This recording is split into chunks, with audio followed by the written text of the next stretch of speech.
Hello, welcome everyone.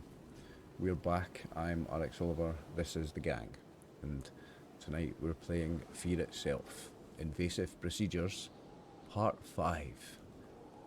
The end, Phil, right? This is the end, right? Yes, absolutely. Yeah. Even if we have to play till 6 o'clock in the morning, we're gonna fucking finish it. Yeah. No, you would never. You'd be absolutely too mortal drunk if we played till 6 in the morning, Martin. That's never happening. I mean, I'd have run out of booze by then, most likely. Aye, So, and got us all yeah, cancelled by then as well. So Yeah. we'll not be doing that. I'm going to need to get a new can in a minute. Anyway, I'm RxOliver. I'm back with Lee, Martin, Chris, and Phil, and this is going to be the final shindig, we believe. So yes, Phil, sorry I interrupted you there. You can take it away now. It's all yours. I was just going to say I'm going to have to get another can in. Right. Anyway, okay. So we left it where you were stood on the central area on the second floor. We'll just put the map up on there for a moment. Visualize that, shall we? I've got the jaggy finger nurses up. Yeah.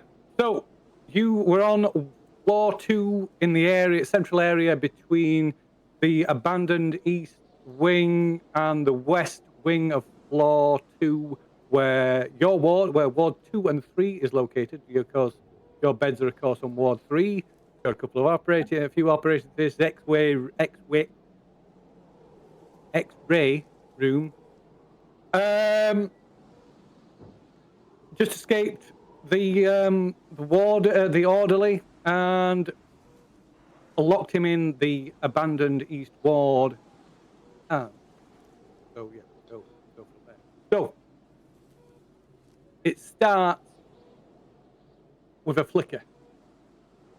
The fluorescent lights overhead hum and stutter, casting long, jagged shadows across the peeling linoleum floor. For a second, the hospital's humdrum reality, sterile walls, the faint scent of antiseptic and old bleach remains intact. Then, the sound changes. The buzz of the lights warps, bending into something wet, something organic. Then the first bulb burst of a pop, showering the hallway in glass dust. The walls shudder, a deep groan reverberating through the building's bones. The overhead panels buckle and twist as if the hospital itself were exhaling. The air grows thick with the scent of old blood, charred meat, and something rotting beneath the floorboards. Reality peels away like dead skin. Paint bubbles and melts, running in thick, fleshy rivulets down the walls to reveal something pulsing beneath. A network of blackened veins, exposed muscle, twitching as if sensing the change. The linoleum floor softens beneath your feet, growing damp and pliable, shifting like it's breathing. Every step sinks slightly, leaving behind damp footprints that slowly fill with something dark and viscous. The hospital's distant intercom crackles to life, but the voice is wrong, distorted, whispering in overlapping tongues, murmuring surgical tones that twist into something obscene. Scalpel incision, subdermal extraction, sepsis setting in. Prepare for skin graft. Bone harvesting at 3 a.m. Please remain in your bed. The walls tremble, and with a hideous tearing sound, sections of the plaster split open, revealing narrow passageways lined with stained surgical drapes, swaying as if something has just passed through them. The floor is no longer linoleum, but rusted grating, slick with condensation and something thicker. And then, from deep within the hospital's decayed, shifting corridors, footsteps can be heard. Not hurried, measured, precise.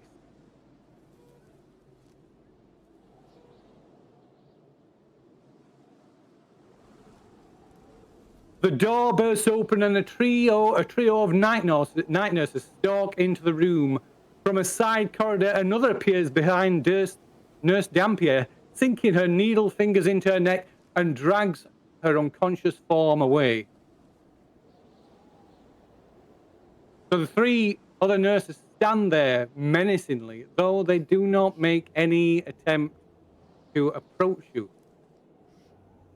And then, stepping from behind them, is the beak-masked doctor, speaking in a throaty whisper, his voice distorted by the mask that he wears, and he addresses you all.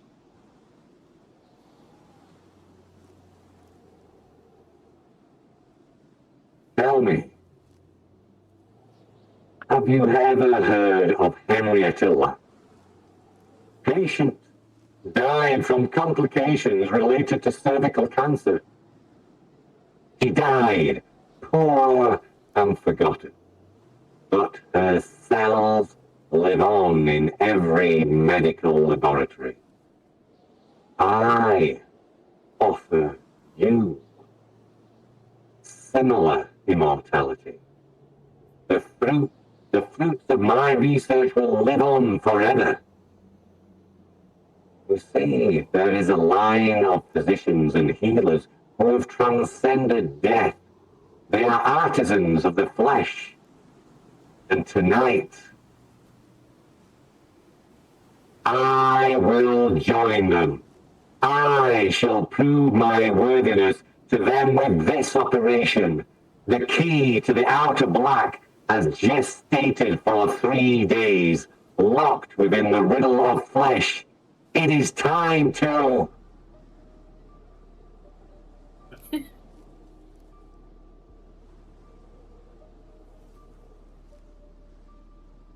He hesitates. And you hear a more human voice, still muffled by the mask. Oh God, what am I doing? Where am? One of the nurses suddenly lurches forward, driving her needle fingers deep into his neck, and he's instantly masked figure is instantly paralyzed, and the nurses skitter insect-like, scattering in different directions, like cockroaches fleeing the light, and you are left alone, suddenly, with your helpless tormentor.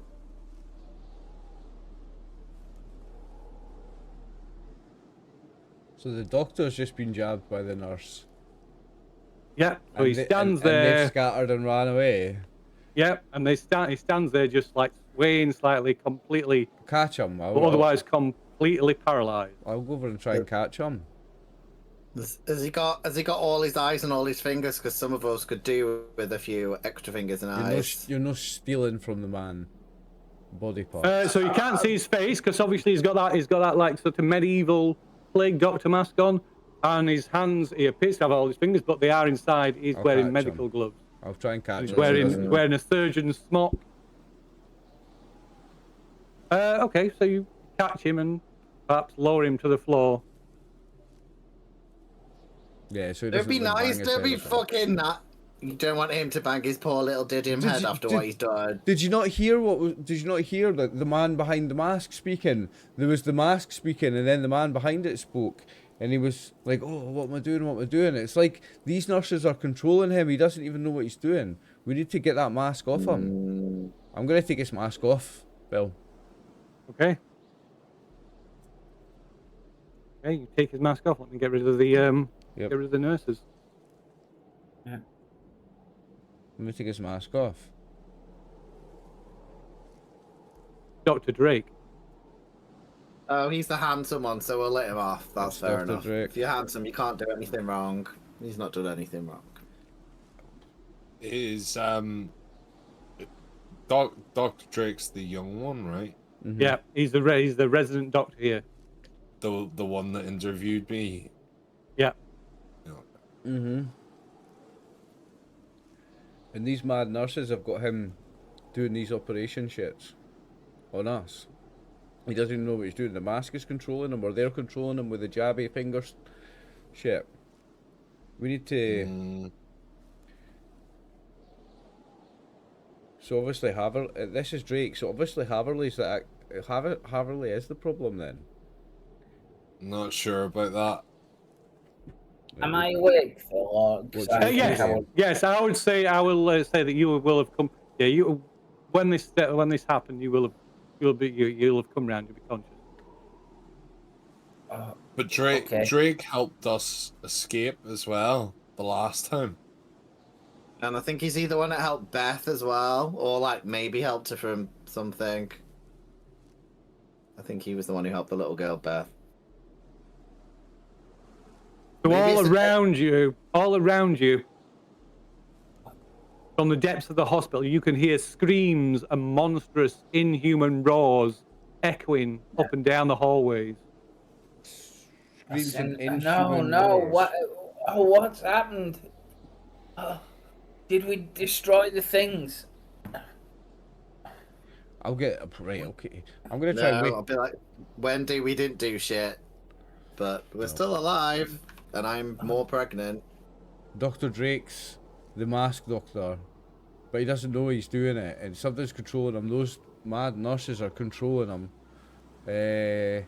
I'm gonna might wake him up. I've got a gun. I might ask the motherfucker what is going on. Like, You gonna fire a shot and then put the hot barrel against his forehead or something? no. But I might wake him up and then point it in his face, be like, "What the fuck is going on here, motherfucker?" With the gun in his The face. gunshot noise would wake him up. It's So we'll not like Drake. slapping him a bit. Saying that there is chaos going on all over the hospital. I might just fire the gun actually to wake him up. Don't fucking waste your fucking guns on that little twink. You need to be fucking killing the nurses. No, But It's not Drake. are they gone out the room now, Phil? Yeah, they've gone. Nurse Yeah, they've gone. monsters. Yeah, They've so gone. I'm not going to be shooting them. You just just now. you're the only people that are here on this central I'm gonna area try and wake up is Drake is now. Drake and yourselves. I've took his mask off now. I'm going to try and wake him up and see what he's saying. Yeah, was Well, Wendy saying anything? I was saying it's not Drake. It's not Drake. He's fucking possessed or something. Yep. Can't you remember the books, the pictures? It's from the past. Somehow, I don't fucking know how.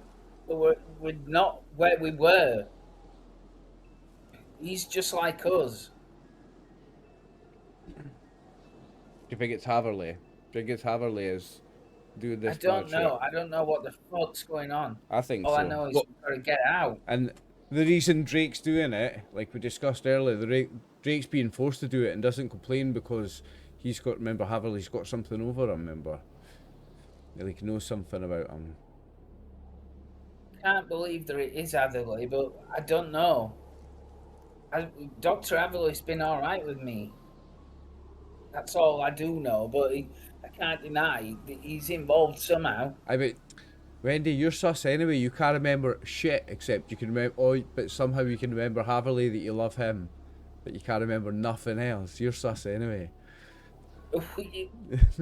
This isn't Among Us. Got my fingers off how much proof do you need that I'm not part of this? Okay, and as you do this, as you like, you get angrily raise your hand. Some of the lights just like are just ripped from the ceiling. All right, Yeah, Rick. I'm standing behind Wendy and be like, mouthing, "Don't mess with Wendy anymore. Like, just leave her be." My nose has been bleeding and shit like that. Maybe even my eyeballs. She's doing an 11. She's like, with blood in Yeah, her nose. I am fucked up. I am really weak and fucked up. Maybe we'll leave Wendy alone. Wendy's menstruating or something. Seeing Wendy like being able to do that, I imitate trying to do something and like look really hard with my one eyeball. Are you trying to activate a superpower and you've not got any? I've fucking got nothing. I've just got a fucking eyeball missing. I'll be like, Roberta, are you constipated? You're like shaking a lot and you look upset. Do you need to go poo poo? I'll fucking shake you, pregnant man, in a minute. Don't talk to me like that. All to me. I'll be like, what were you saying about Wendy? And I'm going to point a hand at you, like the trigger hand that she uses. You've got a problem, mate. You fucking like kids that much that you pretend you're pregnant. Guys, Hey, you gotta get out of here. Yeah, we need to get out of here. Gotta get out. I want to stay here and argue all night. Nah, let's get out. Let's get out of here. I don't know Right. how. So, what's currently in front of us? Well, we've got to remember that Ed's thing is the key to something. That thing in Ed's belly is the key to something, man. I don't know if it's the key to the door to get us out of here. If we're going to have to do a cesarean section on Ed to get out of here. What if? Remember, What if we can wake up Drake and get him to do the operation while we're still in here? He'll do a better job. He's if a it's in doctor. the nightmare. Aye, he's a doctor. He'll do a better job. And we're in the nightmare man, now. Remember, we are in the I'd nightmare more now. trust that, but I mean, you need to have a fucking gun at his head in case he gets fucking possessed again. I've got a gun. and I've then got a gun. start- It's fine, Martin. I've Do you got know a how gun. do you know how to use the gun? I know how to point it at somebody. No, because I can use the gun because I'm a. That's what I'm Would saying. it make you actually feel use the better gun. if you had it? Would it make you Would feel you better feel if you better if had we it gave while you you the were gun? anaesthetized? No, the thing is, I think Herman's well, you're anaesthetized, exactly, yeah. I was going to say, Herman's fine with giving Ed the gun, but is Chris going to be alright with Martin getting it? We don't want another knife situation. Are you saying on the internet that pregnant men shouldn't be allowed guns because they're too hormonal? If you want to say that to the internet, Is that what you're getting cancelled for tonight? yeah, pregnant. No, well, that's a good point. But no, can anyone else actually use the gun on their sheet? Because I can. So I'd rather whoever can use the gun have the gun. I might give you the gun, guys. yeah. No, I think it does make sense to give me the gun because you're going to make better use of it.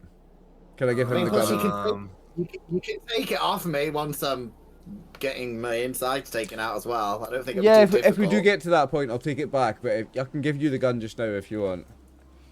Yeah, I'll give you the gun. I'll give you the gun. So just to interrupt you briefly, I sent a whisper message to somebody.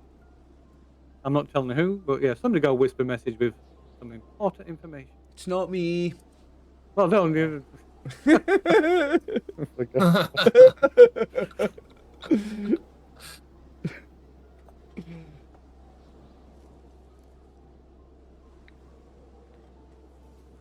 I can see these fucking mices moving about. That's not a wee bit of a fucking con there, is it?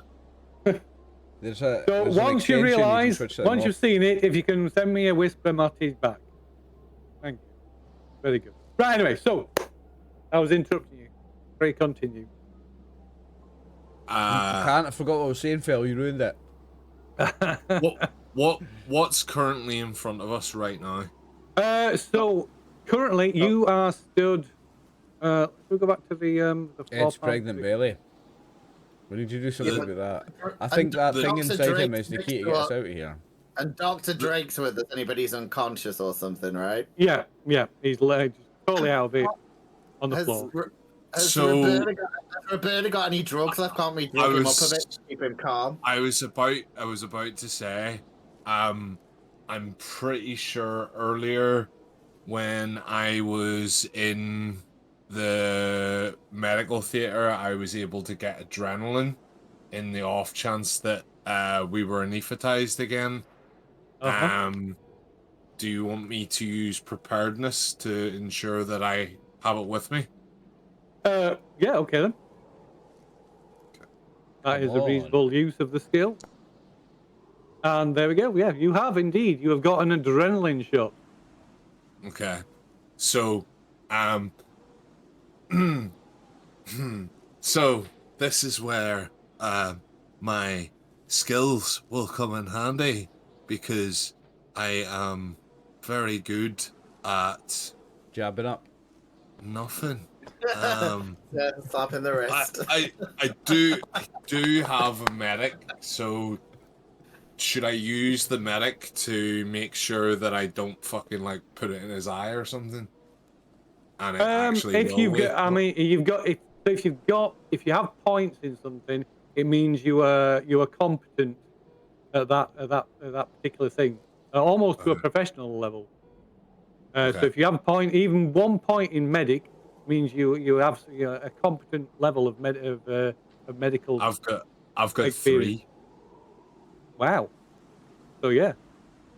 Fucking been saving them little points, haven't you? So we can't get healed up, haven't you? I fucking used one of them to heal you up, prick, so fucking suck the back of my bollocks. I mean, I don't have bollocks, I'm a lady.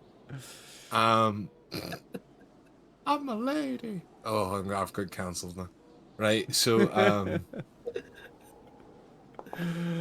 Oofed. You didn't need to make a roll. oh, I didn't need to roll. That's alright, that's good. Right, fucking, So we yeah, jab him up. so you're using the adrenaline shot on Dr. Drake, are you? Yeah. Okay, so you put it above his chest and just plunge this thing right into into his chest, around his sternum, just like Pulp Fiction style.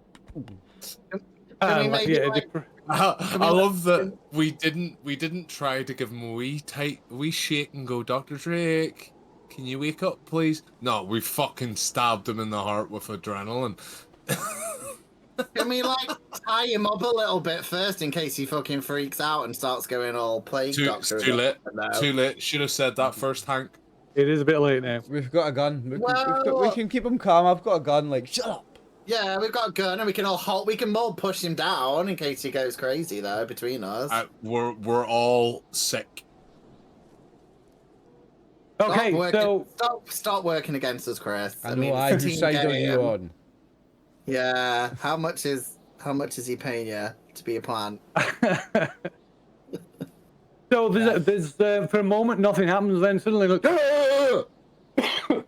chokes and like just like sits bolt upright, and then almost immediately sort of falls back, holding his head and his eyes. So his eyes are like not focusing, and it appears. It's still, it's still really groggy, even though after the initial shock of the adrenaline, it still appears to be suffering from the effects of sedation, whatever they injected him with. That's when we tie him up. Then, when he's a little bit groggy, we'll get some bed sheets and just make sure he's lightly restrained. But he helped us escape before. Yeah, I don't know if we're going to tie him cool. up. I think he might help us here if we be nice to him.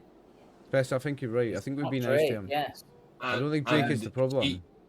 He also said some very nice things to me, and I'm pretty sure that we're kind of like secret lovers, but that hasn't been explored yet. Yeah, I mean, I'm pretty sure he's got me pregnant, so I think we might have to have a conversation about it. Just saying. It's not his baby. It's a surrogate. You've got some monster thing's got you pregnant. Some tentacled monster, Martin. You've been on holiday to Japan. So you're saying you're so ugly that only a monster would put themselves inside me. Thanks, I'm offended, and it's basically Valentine's Day. So Hank, you've been scanned by X-Ray Man, so don't even fucking talk shite. All right. Yeah, you've got. Have a little cry. You've got Sigourney Weaver's little offspring growing in you. She still looks after it. To speak.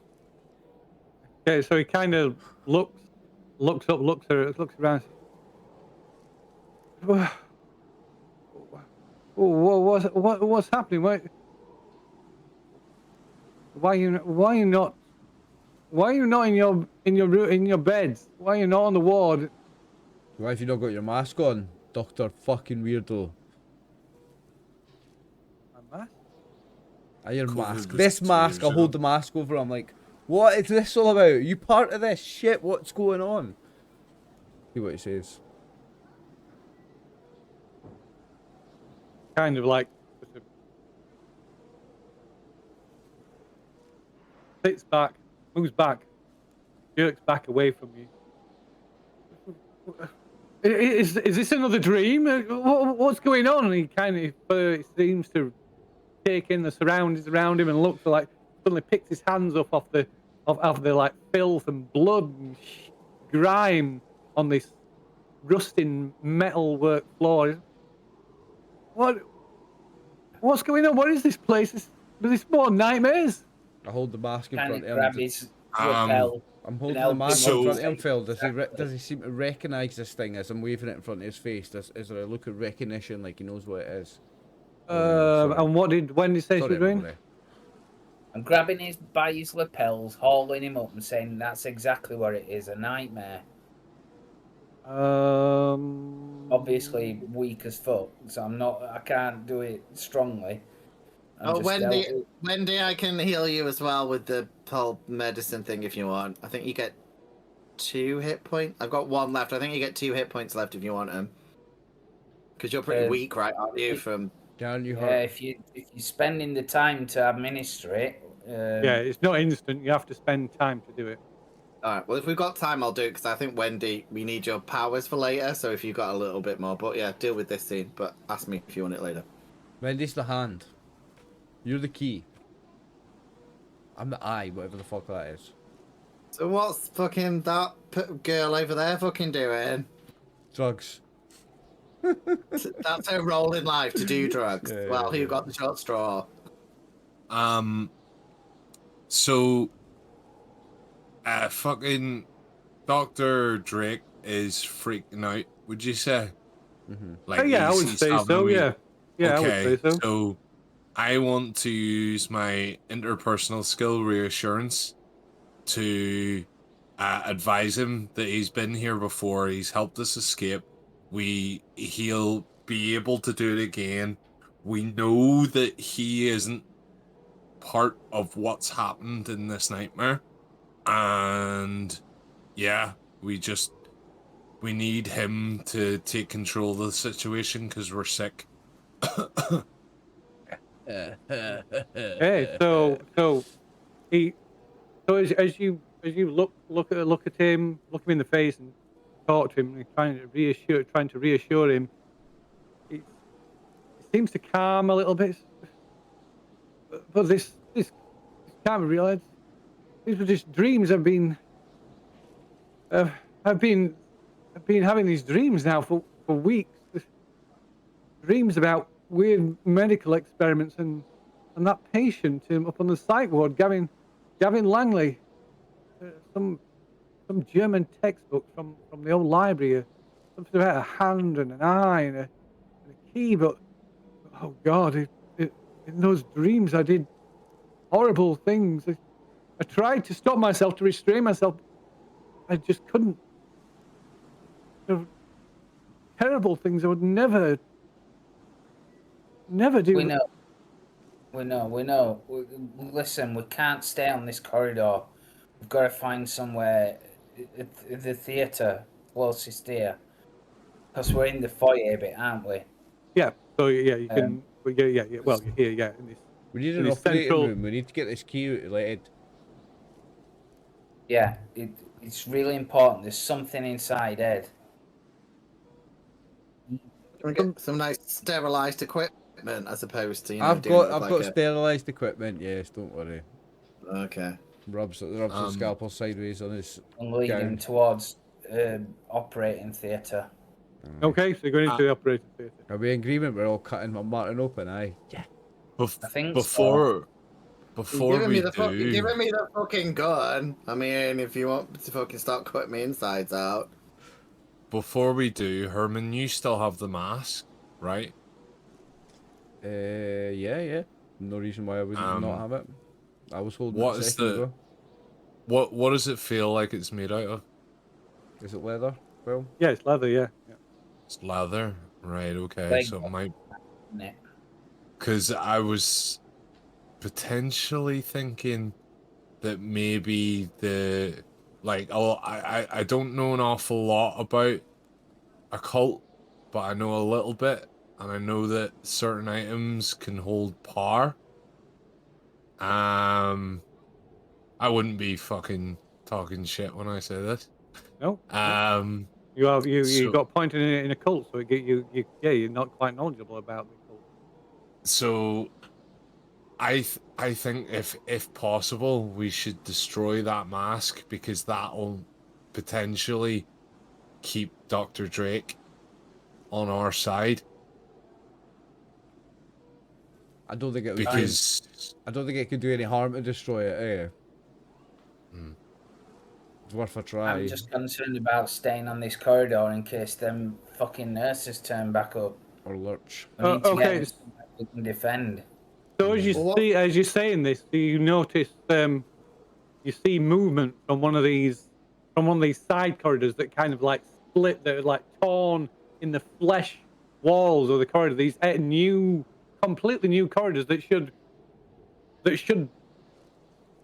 are on the outer walls. You should be able to see outside, but you can see these endless corridors disappearing into the distance. And shuffling down the corridor, one of these corridors, you see these three figures, look like patients, dressed in patients' gowns, but there's these linen sheets wet linen sheets pulled tight across the heads, obscuring the face. You can't tell if they're men or women, but you can see the features where these linen sheets like cling wetly to their faces, and they're just silently shuffling towards you. Like, Let's go. I don't want to stick around to talk to these pals. I don't think they're our buddies. Like, I think these are bad ghoulie ghosts. So into the theater and lock the door? Aye, lock the door. Okay. We've got a key, haven't we? Yes, you've got some keys. I mean, they have. Yeah. So you could go in and lock the door. Okay, so you're going into the which one? You're going. You got two. You got choice of three, in fact. I guess. I mean, you go in the fucking clean one, the cleanest one, considering I'm the one having the operation. Hank, since it's your Ed, operation, it's no Hank. Why are you getting names wrong now, Chris? Why are you getting names wrong as well? That's Martin's job. Oh, is it Ed? Why it Ed. says Hank on my screen? Was it? Where? Well, on my screen on OBS. Shouldn't. Ed. Yeah, Ed Haywood. It's Ed Haywood. It's Ed Hayward, aye. That's okay. No, I can fix that. That's why I've been calling you Hank, because it says Martin Hank. I mean, that's called karma, I think. So there we go. I'll choose the cleanest one after they quickly open all the doors. Which one looks... Oh, so you're opening all the doors? Oh, no, don't do that. No. Why? No, we'll just go in the first closest one. Okay, which one? The first closest one. Whatever's closest. Choose. They're all close. Right, this one. Which one? That one. Excellent. This one. Very good. Right. Okay, so you push open the doors into the operating theatre. Are you going in? Just like quickly going in? Yeah, okay. You open the door, push the doors open quickly, making your way into the operating theatre. Right.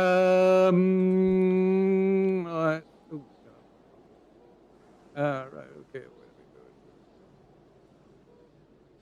Okay, so into the operating. If I have like a local anaesthetic, I'm not going to this like fucking cold turkey. You know, want some light medication. Look at Chris rubbing his hands together. He's like, yes, you are. Yes, you are. So you burst through into this operating theatre, one of these filthy operating theatres that you all recognise from the procedures you've suffered during your time here. And laid on the two operating tables is Nurse Dampier and Nurse Clayton, the two nurses from Ward 3. Oh, are they unconscious? Yeah, so they both appear, whether they are not moving, whether they're unconscious or just paralyzed, they both lie on these operating trolleys, and there is this thing that looks like a spider, made of knives and plastic tubes and gobbets of rotting flesh. Its scalpel-like limbs slice and cut and maim with inhuman precision, in the process of turning Nurse Dampier into one of the nightmare nurses. Oh, it's me. Great fucking choice, guys. We could have just looked to find a fucking clean one, but you wanted to go in the one with the fucking spider in it. No, we can kill this fucking spider thing. We could kill the fucking thing. We've got a gun. Give Get your Ed gun. the gun. And Give Ed the here. gun. Aye, I'll give him the gun. I will give you the Is gun. there some Ed. kind of stability thing? Make Bill? yourself. There will be a stability check, yes. Aye, no doubt. Can't remember how to make it. So you go to your character sheet. Yeah. Let me open the character sheet up and I'm stability. rolling off of Martin's sheet. That's the word stability. Stability is on your right hand side. There's a button there with there's two dice on it. You can spend stability points as well if you wish. Got 5, which I think's okay. Yeah, 5 is good. 3 is okay. So this is Okay, so this is a 3. This is a 3-point stability test. I only got a 2. Fuck my life. You got a 2, so that means you failed. So that means you lose 3 points of stability, Herman. Oh, that means I go down to -3. That means you go down to -3. So -3 in. So, is Herman shaken, panicked? Does he close himself off? Does he feel exposed? Does he black out? Or does he go berserk? Do I get to choose? You get to choose. What was the options again? Is Herman shaken by what he's seen? Does it send him into a panic? Does he kind of like close himself off? Does he feel exposed in some way, or does he just black out from shock? Now let's say instead of giving Ed the gun, he panics and he doesn't panic, but he just goes into a blind rage and starts shooting the thing. Okay, so you're going, but that'd be berserk. So something in you says fight Shoot. instead of flight, and you attack. If there's an obvious threat nearby, you will attack that.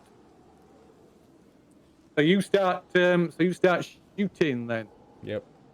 So that will it's still scuffling. It just means you get to a gun gives you, if you're successful, the gun gives you a +1 onto the damage roll. Can I spend a point on it? You can spend points, yeah. It says yeah. I've got 0 out of 2. Does that mean I can't? Let me have a look at your character sheet. If you've got 0 out of 2, no, you've got nothing left to spend. Shite. No, you haven't Got a got anything 2. left to spend. How? What? Okay, so Herman just suddenly like starts screaming and fires off a shot, just missing this thing by a mile, and it suddenly pauses its operation, and this thing is like coming out. It's almost like it's part of the building. It's like grown out of the ceiling. And as Herman fires this shot and completely misses it, it turns its attention to you all, and these arms, these knife-tipped arms, like all suddenly lurch out towards you and come clittering, snapping and clacking as they come towards you, trying to slice you up with these scalpel-like arms. Wonderful. And you can all make an athletics test. That just scuffling? No. No, it's athletics. Every day I'm scuffling. 4. Oh, I got a 2 and I added dice to it as well. So we got Herman, we got Ed, we got Wendy. We need one from Roberta as well, please.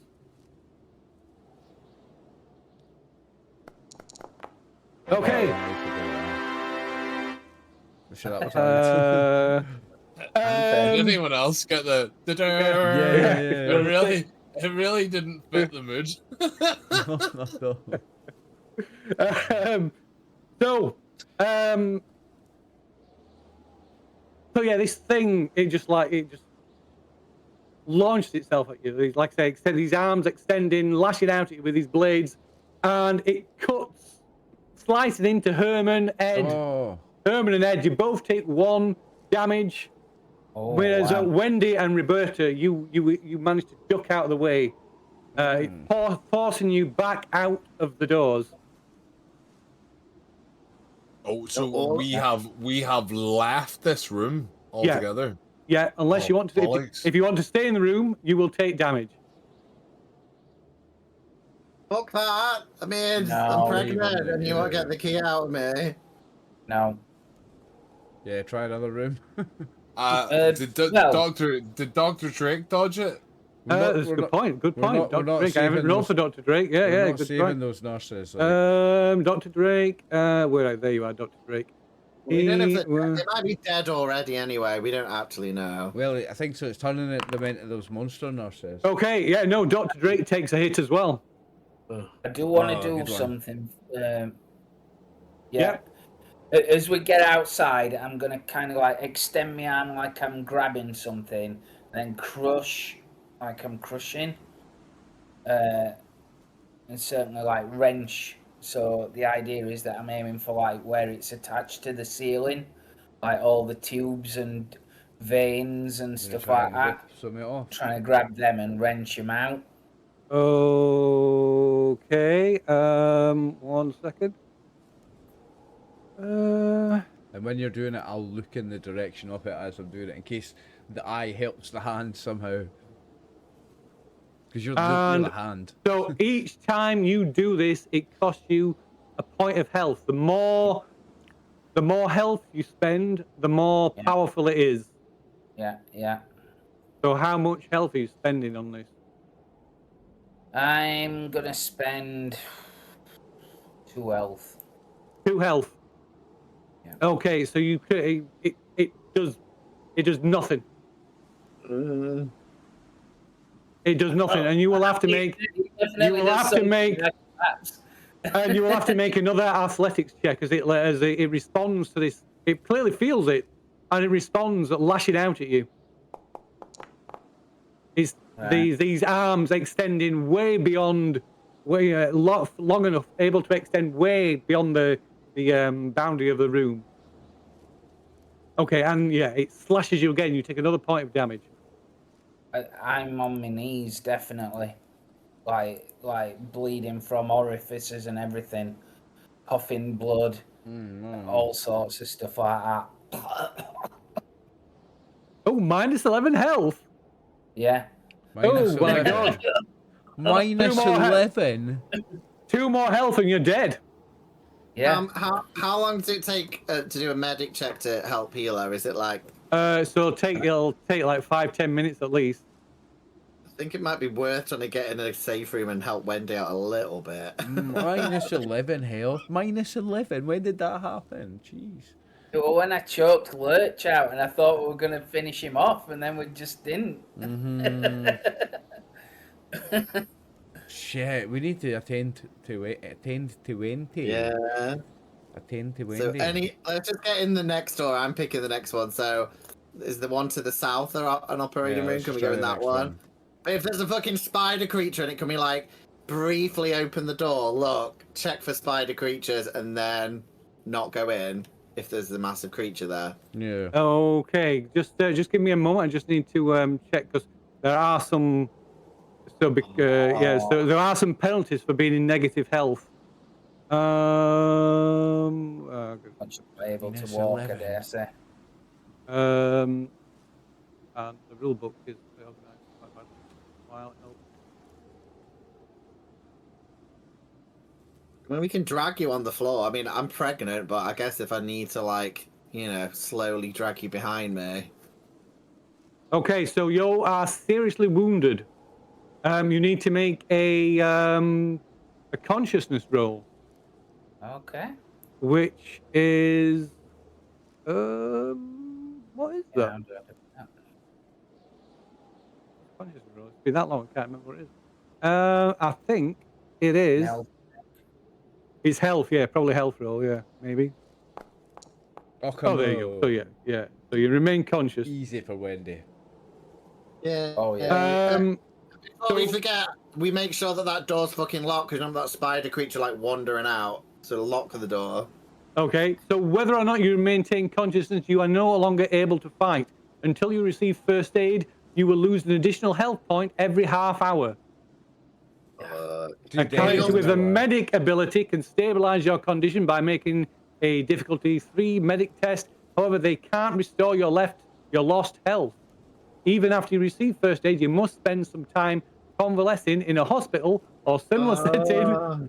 Your period of we're trying to get out of the fucking hospital here. Your period of forced inactivity is a number of days equal to the positive value of your lowest health pool score. So if you were reduced to -8, you are hospitalized for 8 days. Right.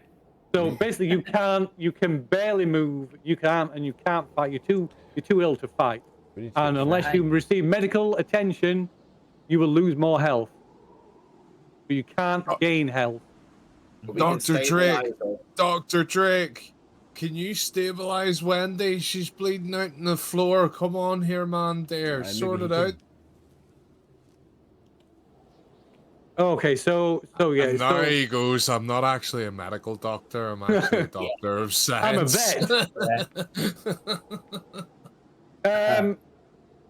So I'm an yeah, so engineer. this is we can't do that here. It's we need maybe my office or one of the X-ray room there is, and he points to the door opposite the operating theatre. And all of these like side corridors, these corridors shouldn't exist. Stood at the end of each corridor are 2 or 3 of these silent figures with their head, these wet linen sheets draped over their heads. Well, I'm hearing that because I'm probably the healthiest out of everyone. I am going to check the door and see if if it's spider free. So, X-ray room, please. Okay. So you peer through. There's like a little glass window, so you can peer through, and it looks. You can't see anybody or anything in there. You can see some what look like large glass barrels or jars or something, but other than that, it looks safe. I like the term "looks safe." Look So safe. I'm going to tell the rest of the team, quickly bring Wendy. Help the doctor bring Wendy because I'm sure you're fucking plastered along the floor or something. Like no. Yep. Yeah, Aye, I'll pick Wendy so- up. She's going to need picked up at this point, I think. I'll pick Wendy up and drag her along. Okay. Come on, Wendy, let's go. We need to get the. Be careful you don't lose a health point, mate. I know, aye. Whose side are Can't you get- on, Chris? Jesus, when did I you know, turn you into You this? can't get out of When bed, did but you're Chris turn picking into this people up. rules lawyer on the GM side, eh? That's what that fucking secret message is. He's like giving him fucking a little help. Oh yeah, we know what's going on. Go on, Aye, Chris. what Kill the happened others, and I'll here? let you survive. Okay. So Dr. Drake helps you because he knows you're in you're in bad condition. You shouldn't be doing that kind of thing. So he helps you move Wendy through the doors of the X-ray room. Although moving, like I say, although it says over the door that it's the X-ray room, but moving inside, this room does not look like it's the X-ray. You've probably all seen the X-ray room before, or have an idea of what one looks like, and this isn't it. It's not So it. this room contains half a dozen huge glass jars. In the center of the room, there is another metal table which would look like it would have been used for people to lay on to have X-rays conducted. In one corner, there is what looks like a large, upright, glass-fronted freezer, and these glass, like I said, they're like large glass barrels, maybe about 3 foot, 4 foot high. And in each of them is a misshapen, hairless, half-formed human female. I poured turpentine in one of them's IV, remember, as well, just in case that's relevant. It's not. Oh, damn it. And as so Dr. Drake, he tries to ignore this, and he gets you. He helps get Wendy up on the table. And Wendy, you while Dr. Drake starts starts tending to you, gets you to sit up so it can see to your injuries, check you over.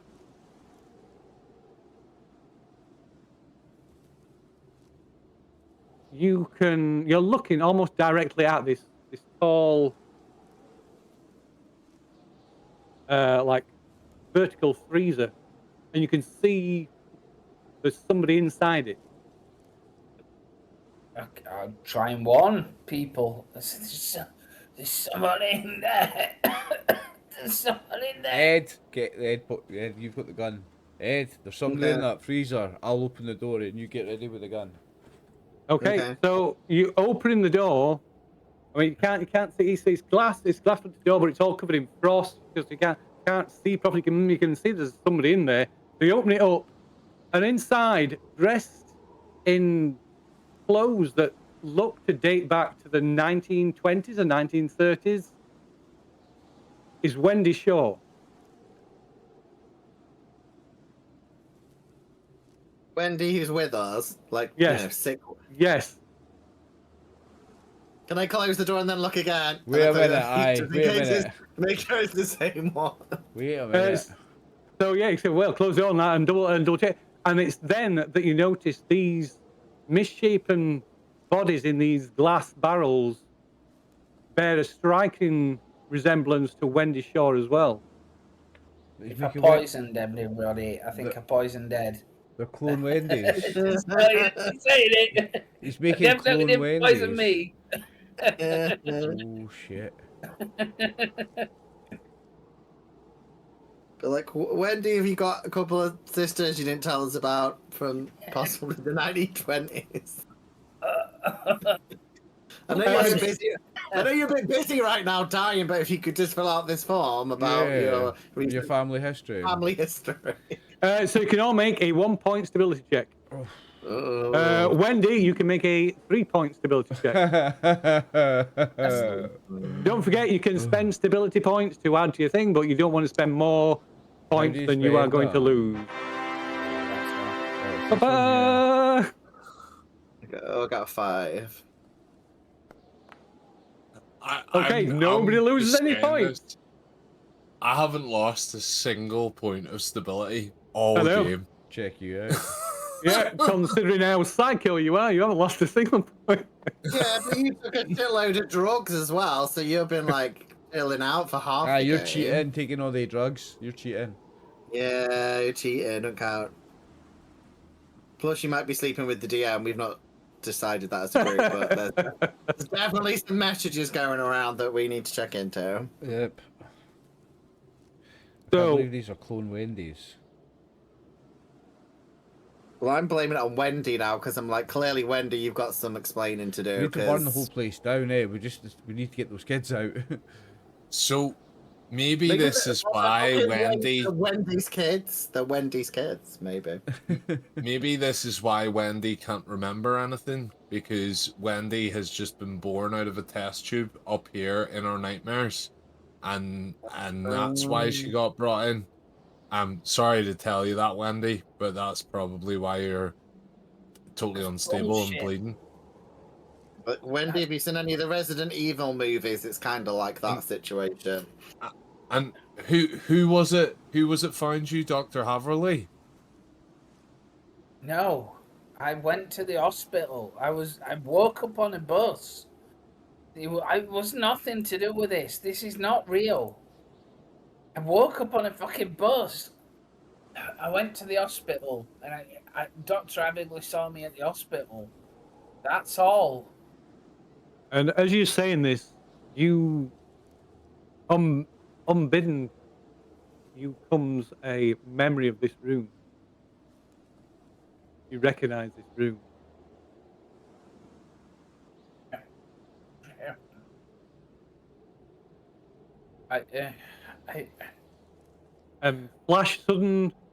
Sudden flashes familiarity with the hospital. You know this hospital intimately. Just break down crying, saying it can't be true. It can't be true. Wendy's been shagging the hospital. Point the gun at Wendy. What are you? What are you? It's always the fucking shy ones, innit, who do the fucking kinky shit. That's what I'm saying. I don't What, know. what are you, Wendy? What are you? What is this? What was going on? So, from I might be pushing this here. From my occult studies, would I know about like the homunculus or like people? It does ring. Yeah, that does ring a bell. It's some. Yeah, could possibly be something like that. So I know your middle name, Chris. Which is essentially, essentially, in you could regard that, that practice that was pioneered by Paracelsus as being the first attempts at cloning. Yeah. Wendy, I say this with reassurance. I've, I have a sneaking suspicion that you're a homunculus. And you were Wendy, and you are still Wendy. But you're not always the first Wendy. But don't freak out about it, because you are Wendy right now as I stroke through her hair as Dr. Drake tends to her wounds. Oh, give us a reassurance. I actually got a roll this time. Yeah. Well, yeah. Just to see if you get some. You're not gaining information from her. You're. I would say you're trying. This might have some benefit for her. How do I actually roll? Clicking it doesn't seem to do anything. Okay, just roll as a d6. Okay. Here.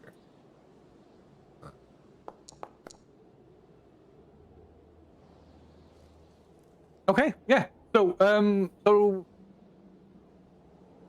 this helps you. So the reassurance from Roberta. So despite everything, kind of helps you to calm a little bit, and I would even allow you to get a point of stability. Wonderful. Not bad. Boys, start fucking looking at your sheet. I'm telling you, it helps.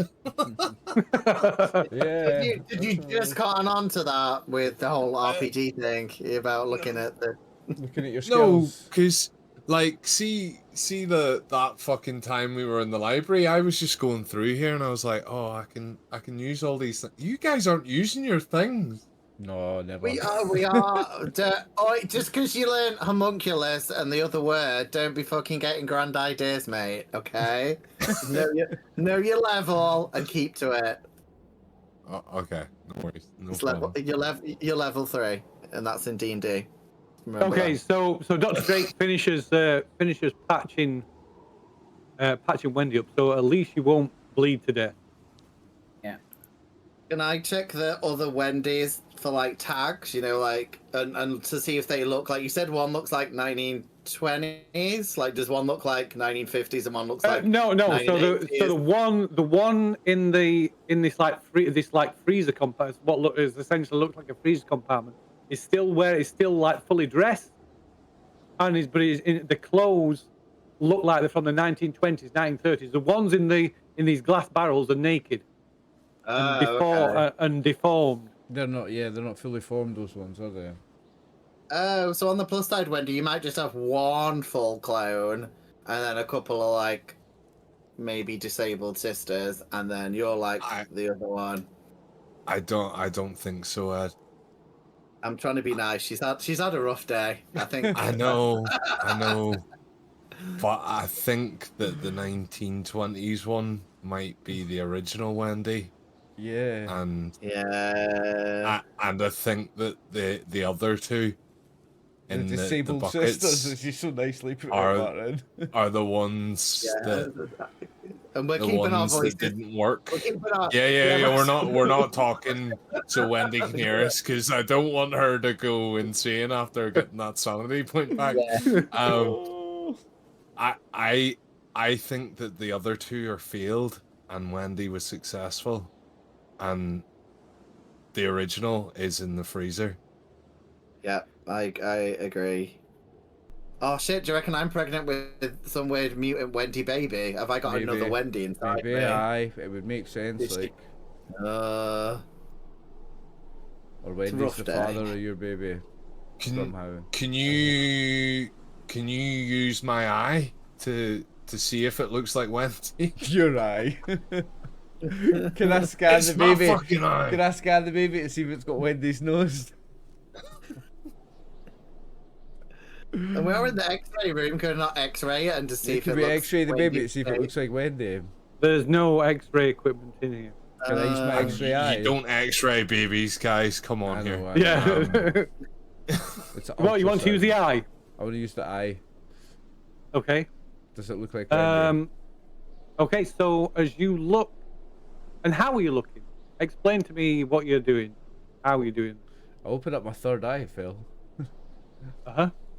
I'm gonna roll. Which I'll is roll not, my top which off is and, not like, as squish cool my and baby spiritual as bump it for you. sounds, unfortunately. It's not a nice thing. I open up the scar on my forehead that's actually an eye, and I look through that. Okay. So your eye opens up. You feel the pain as the skin splits and your eye opens up, and again you get that. It's like an X-ray, and you can see this tangle of flesh and bone that is like almost like a ball shape, and it's grown again. It's bigger, about so big now. The But there's size of a something house else. cat. Great. There is something forming in the center of it.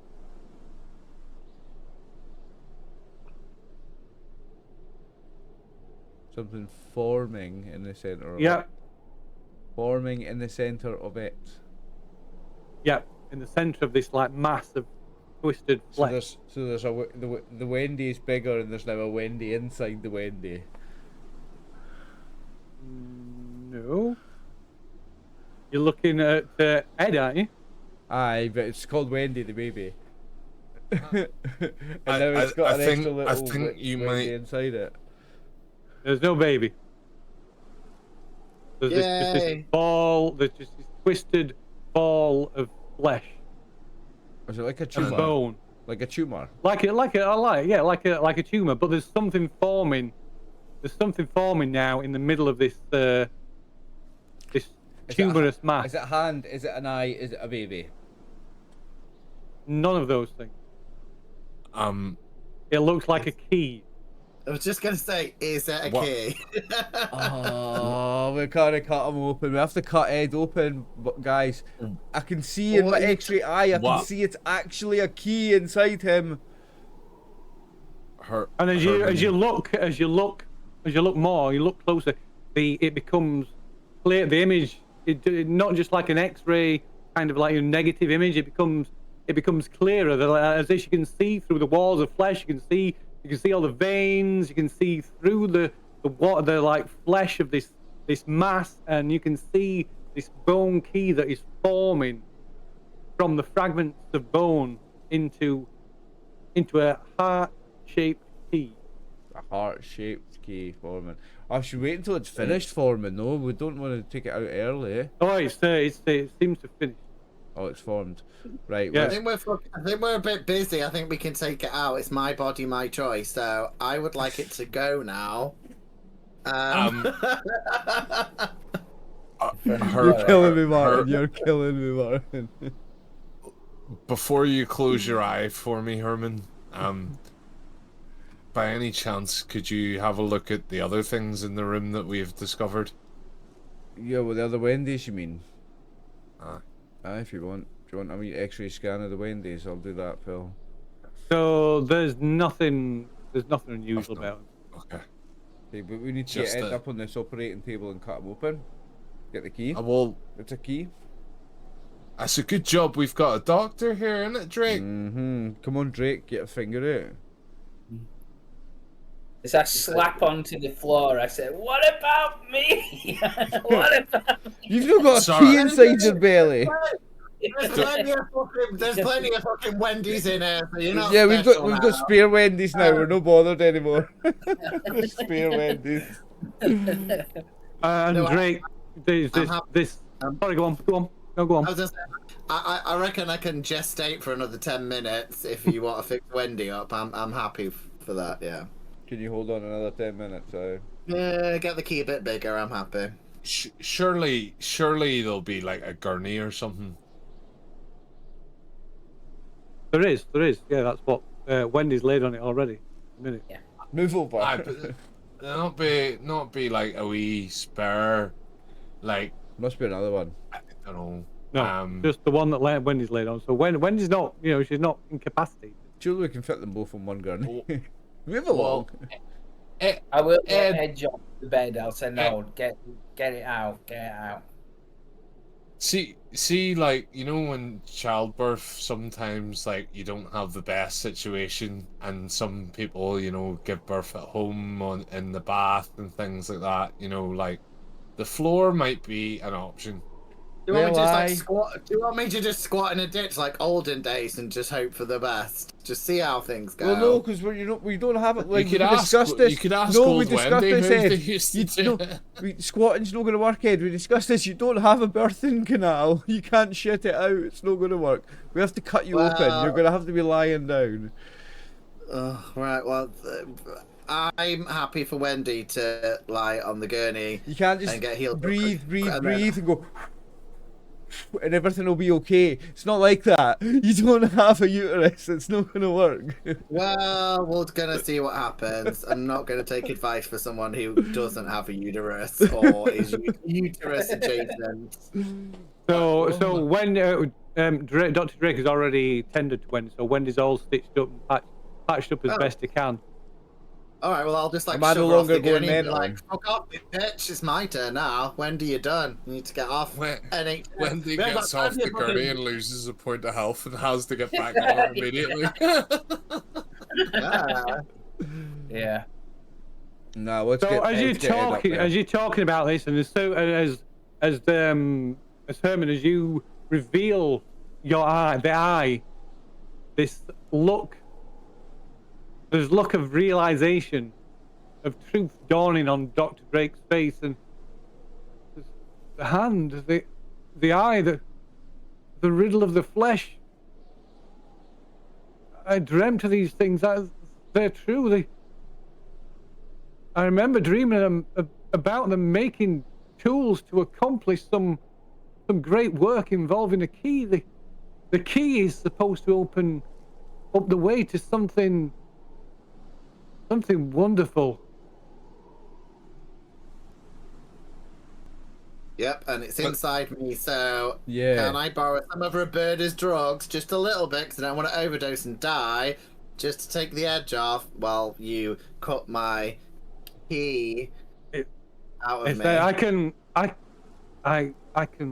can sedate. I can often give you some sedation, but I can't perform this. The eye must use the hand to remove the key. Me and Wendy are doing it. I'm not- Did you see that, I'm not Wendy? Me and you fucking are letting doing the these- I'm not operation. letting these fucking two anywhere near me. Have you seen the state of them? It's the only way to cut it from you. With surgery, normal surgery would kill you, without a doubt. So you, as a surgeon or doctor, say that these two gimps are going to be better at ripping my guts out. I mean... The procedure must be conducted by the hand and guided by the eye. Oh, for fuck's sake. Well, Get your when- gloves on, Wendy. Get your gloves on. One moment before we go any deeper. Roll your sleeves up, Wendy. Can I roll for bullshit detector? You don't need to roll for bullshit detector. You can elect it because it's an investigative skill. Yeah. You can elect to lose bullshit detector. And Dr. Drake is telling the truth or believes he's telling the truth. Oh, that's great. Roll your Okay, sleeves, roll up your sleeves, Wendy. You're doing a wee bit operation. Did I heal any health from that personal attention at all? No. But you know, so you know that you could, this power that you have, you've become more and more aware of it since the operation. And you know you can do this. It will cost you health, but it will only cost you 1 health to perform this Yeah. psychic surgery. So That's you won't, it, you don't actually. So you won't actually be, doing like penetrating with your hand. You will do it with the power, the like power of the Psychic, hand. Yeah. Great. So But guided, but it must be guided by the eye, because only the eye can see it. That's me with my mutant eye.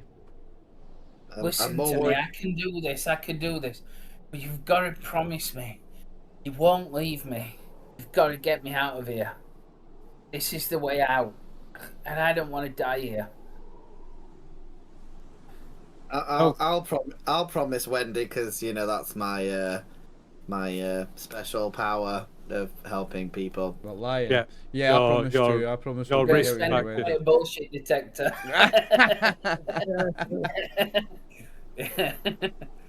No, I'm not. Yeah. Okay, so to do this, the person that is guiding the hand must spend medic points. The more medic points they spend, the more precise the procedure will be. So the hand has to spend the medic points. Either the hand or the eye, not both. It can only be one of them. I will Who's got the spend most? them.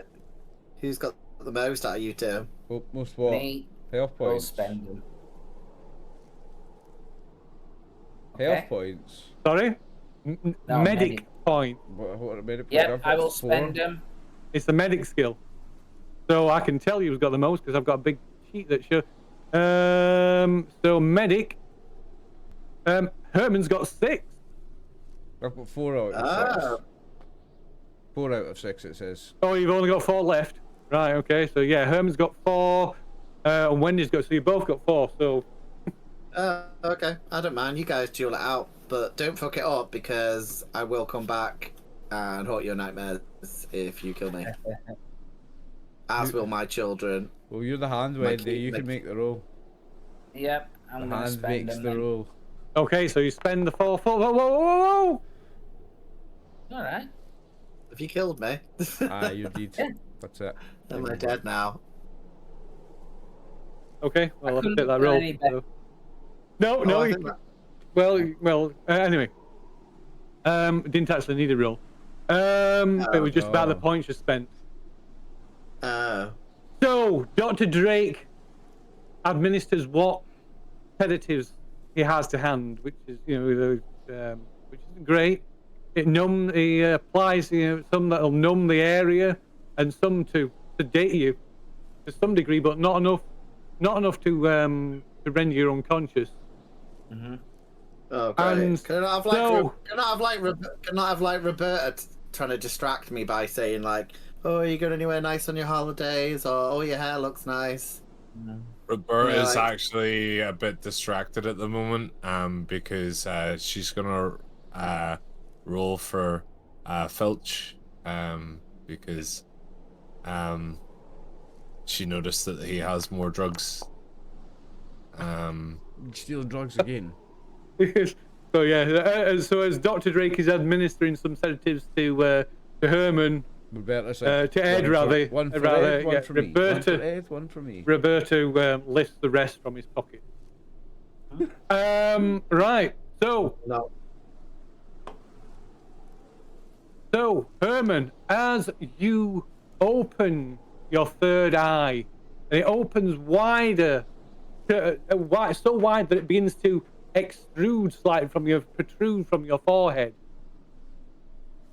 And Wendy, as you carefully at first start to manipulate your hand, trying to wield it like a scalpel, trying to visualize it.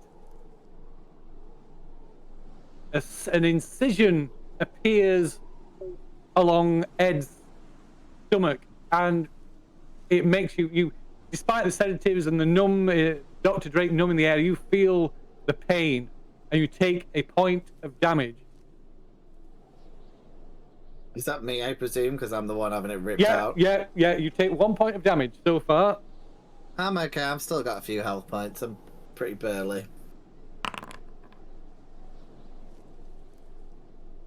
Can I see what it looks like as it comes out of me? Can I, like... Well, you can watch. You can watch if you want. So at the moment, you can just magically see this like cut magically appear. This vertical cut as it slices through the layer of skin, and then through the epidermis, and through the layers of fat and muscle. I'm not fat. I'm in really good shape. It's all I'm like 5% body fat, so it's all muscle.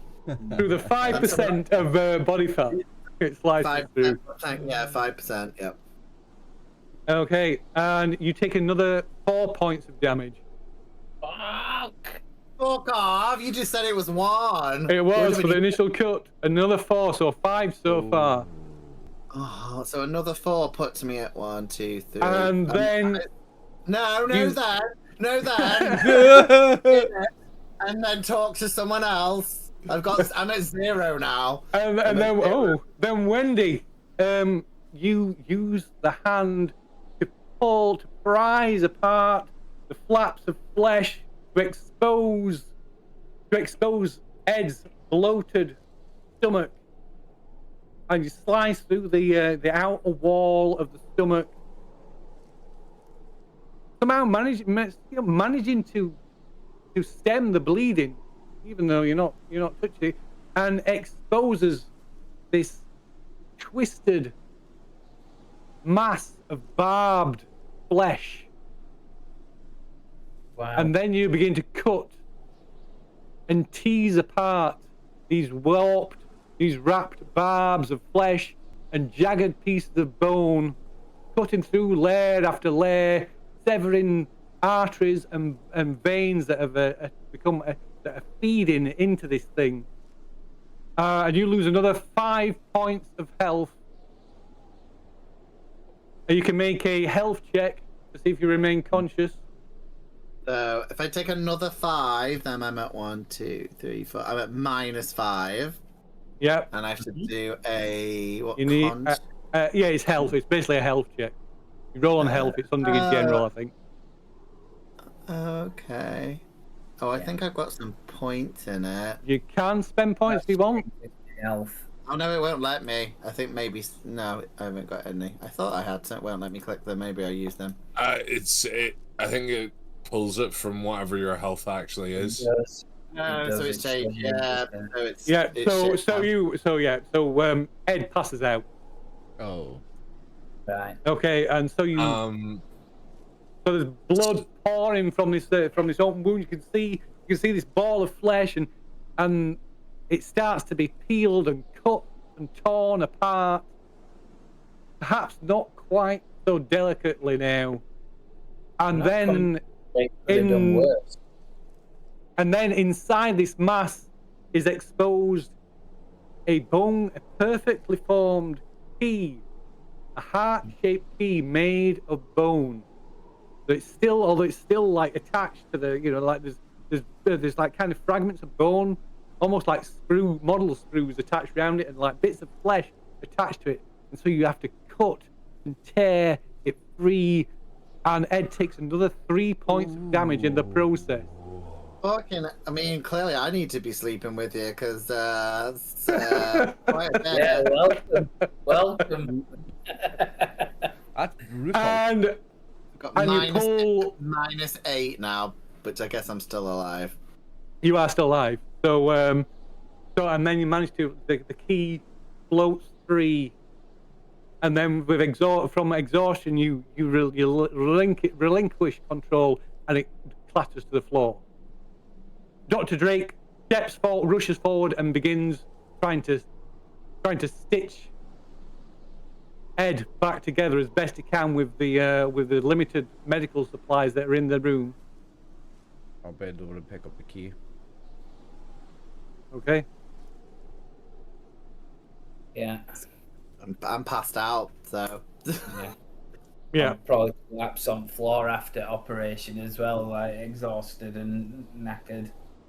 So, what's your health now? What's Ed's health now?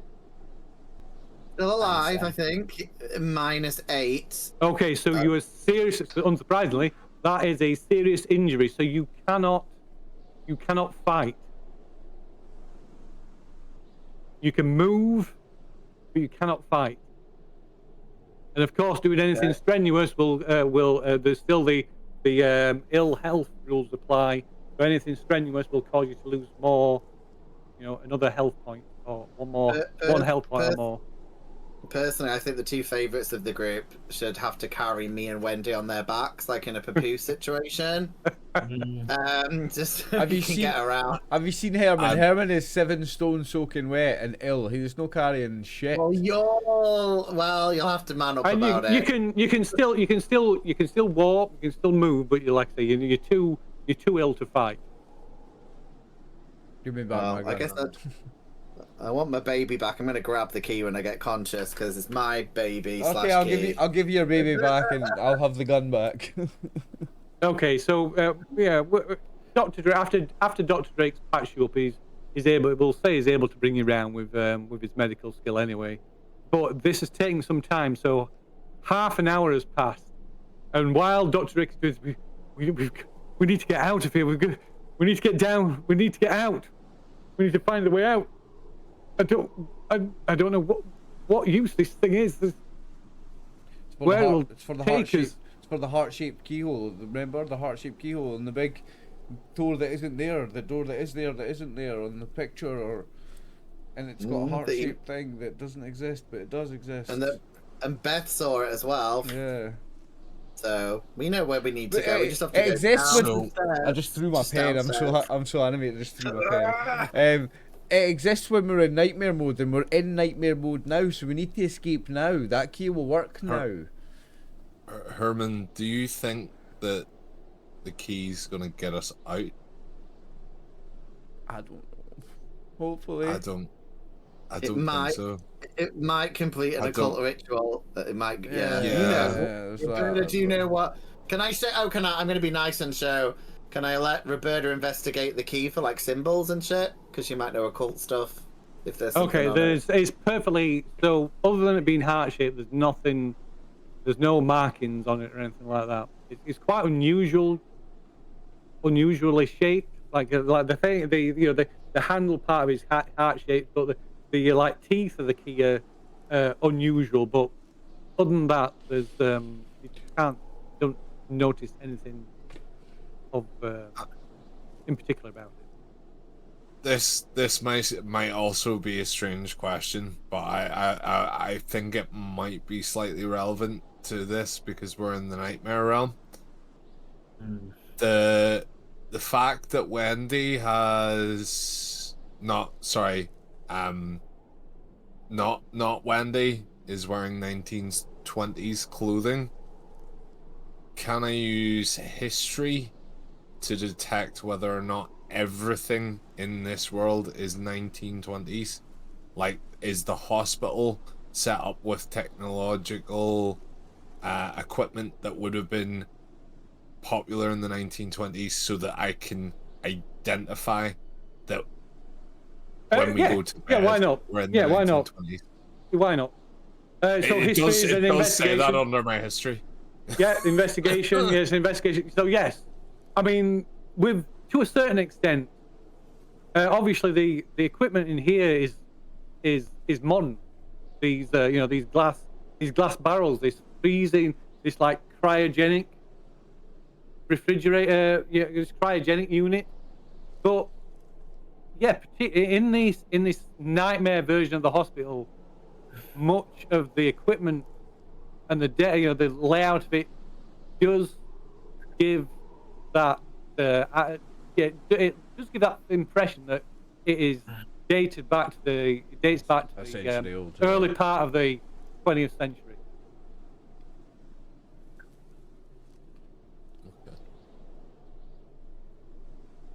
I'm glad I just that need to let my this cat out. Well, I was going to say it's about time for a half-time break anyway, Phil. Yeah, that's fine. Yeah, I'm Yeah, gonna should get we a do can and let the cat out. Sweet, let's Yep. do that. Half-time break, boys. So yeah, break time. Big time. back in a move. Okay, so like I said, Dr. Drake does his best to stitch Ed back together. Obviously, it will take some time for him to come round. Has he got me in like a massive like nappy? Like just Hey. all around me? Just like stop all the fucking crap coming out of me. So what he's done is basically crudely stitched you back together, because obviously he's got limited supplies. So he's stitched you back together as best he can, and then got some gauze bandage to kind of give you a what's it called, those on tuxedos? Come on, Yeah. Like a cummerbund thing. Upper Yeah, band. The cummerbund. yeah. It wraps Benedict Cumberbatch around you. Love it. Love it. I was just thinking more for the visuals for the viewers. So I'm basically like a middle-aged, still quite muscular man, but in like a massive nappy, Yep. just wandering around the hospital. There you go. So what are the rest of you doing while Dr. Drake is doing? I still think we should try that door where in the picture the heart door would be. We're thinking now that we've got the key. The Get downstairs. only problem that I have with doing that is, do you not feel like that's what they want us to do? Well, aye, but are you no metagaming? Do you not think Roberta might know something? Maybe I feel you're that she sus. knows something that she's not talking about. I mean, obviously we've got, Cloney Wendy here, third eye boy, and then just a mysterious drug addict with no issues. Why did the nurse stab the doctor? And up till now they've been working for him. Maybe the Doesn't mask make was controlling, or sense. something's controlling him, and they were losing control, and that's why he had to get stabbed. Obviously, they were losing control of him, and that's why they had to. But What had control of him? maybe he's the one that's got the surgical skill to do all these things that are needed to us. Well, he is the one that's been doing the surgery on us, because he was the plague mask doctor. So he's been doing the surgery on us. So they obviously needed a doctor to be able to do these things because they're surgery. So that's how he's part of it. That's why he's part of it. Do we think Haverley's controlling it all, and Drake was just his surgeon? I remember old Drake. Well, I presume Drake's office where me and Roberta went and had all the occult books and the maggots. So he's clearly into it. Mm-hmm. If they're his, I'm presuming they're his books. There were So books he's on at least into it. old weird surgeries and stuff. That's what his books were about, eh? Yeah, Yeah. like weird and unusual and outdated Medical practices. Yeah. Oh, and he had that weird thing around his neck, didn't he? That Roberta found, like a weird symbol. It was or a something. key. It was a key. He had. So It was a broken key. So he's either It's the cult fully of the key. conscious. This key's So some cult symbol, isn't it? So he's either fully conscious that he's doing it or he's not. But either way, he's kind of a bad guy. I'm obviously saying this Out of character. to Wendy because we're both on the floor This bleeding key's out. gonna unlock the gates just to do- hell or something, isn't it? Yeah. So So, Hey. whoa, Roberta, I will. I'm sorry. I should have told you something when you were looking at that key, which Martin's just reminded me.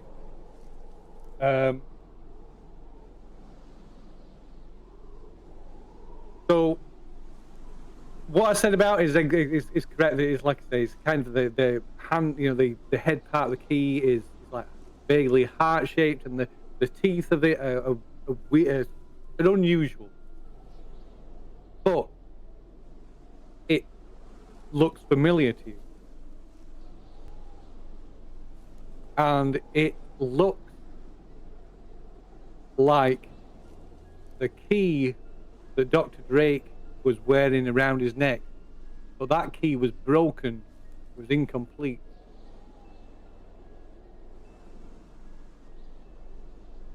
Key that you saw, that he said was like a charm that he picked up in like some antique shop somewhere on a whim.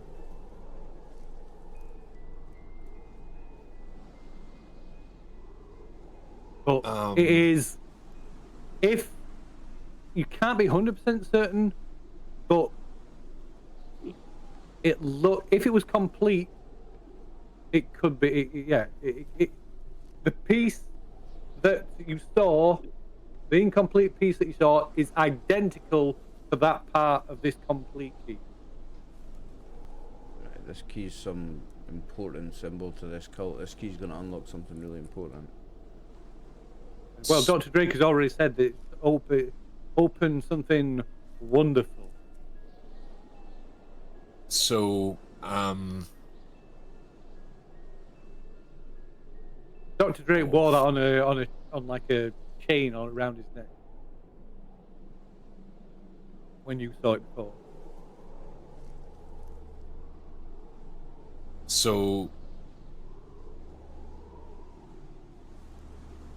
the question is, do we complete the riddle of the Flash, or do we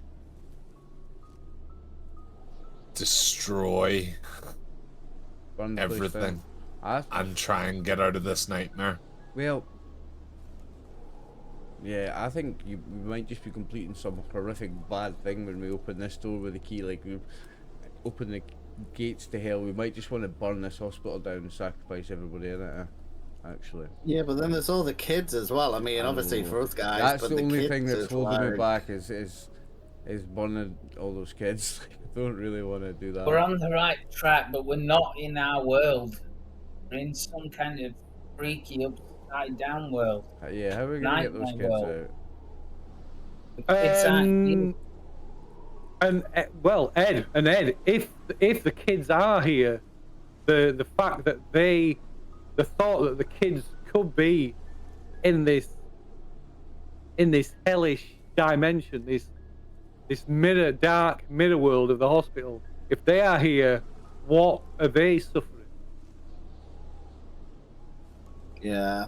I mean, and plus they already told me, like, that they have the nightmares of being there, and Beth said, so we know the kids are involved. They're not, not a nice way, so, yeah, I don't know. Maybe we could let the kids out and then lock the door again, but like you said, maybe it's just a metaphor and you just, like, gonna, like, end the world or something. I don't know. We've got to find a way back to the real world. Is there enough Well, bullets end for up all, is there enough bullets for all the kids and all of us? We could just do ourselves all a favour. Well, me and Wendy are gonna die if we wait to go back to the real world. Pretty much. I reckon. You two might be okay, but then maybe you'll just be trapped till the next night and then you'll get I'm not killed. bothered about us. I want to save those kids. If anybody can be saved, I want it to be those kids. And even if we have to just use bullets to save everybody from having a worse fate than a normal death, make sure that there's enough for everybody. I'm gonna teach you in 10 minutes how to fire a gun because I can't do it anymore. I'll be like, this is the thing that goes around. Martin doesn't know how a gun works. There's this bit that goes around, and then you always make sure the cylinder, and then you always take the safety off because that's how they get you, and then you just hit, and then you just fire, and then you're done. There you go. I will be kind, and I will say that Ed could use a fire gun because it's not like physically taxing. All you're doing is squeezing one trigger. It's one finger doing any work. How many bullets have left? Because some of them were used, right? So there are 7 bullets left in the clip, and there is an extra clip. It's not enough for everybody. Oh, there's another clip. It's enough. So, and there's still 8 in the clip. There's enough for everybody. There's enough for us, guys.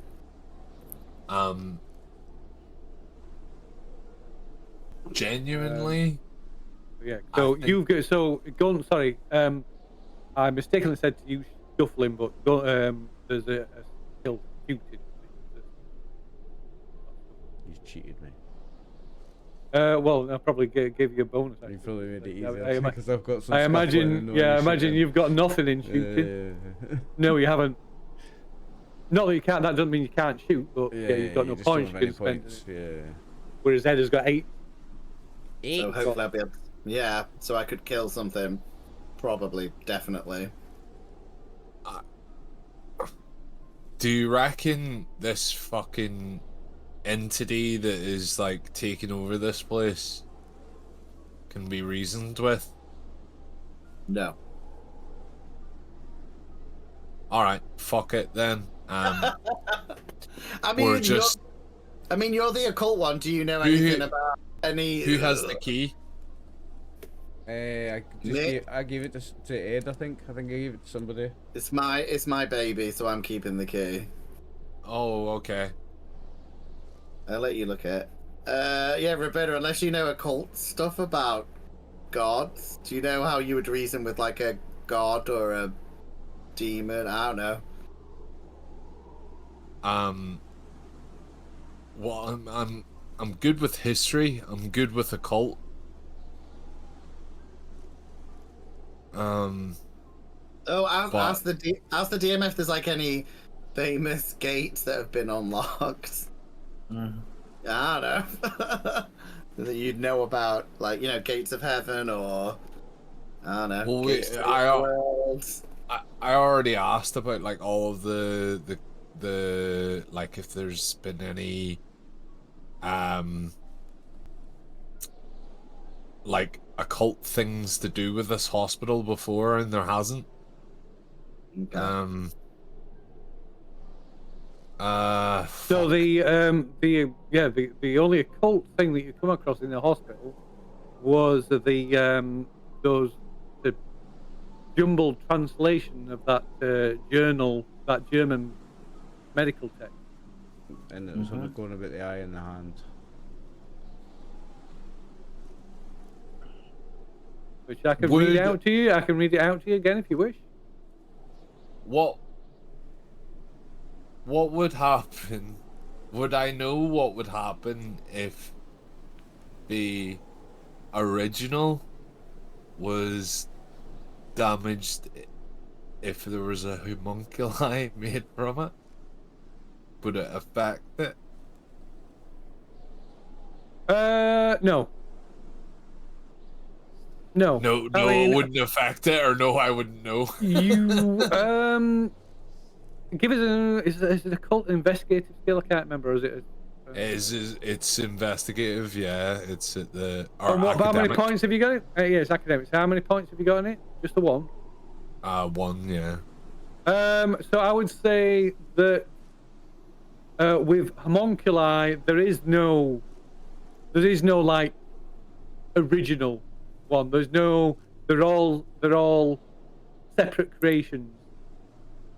Unlike cloning, which is built, is created from an original. Okay. Because I'm kind of curious what would happen if we took Wendy out of the freezer. Wendy beta. 1920s Wendy. Wendy Senior. Wendy beta.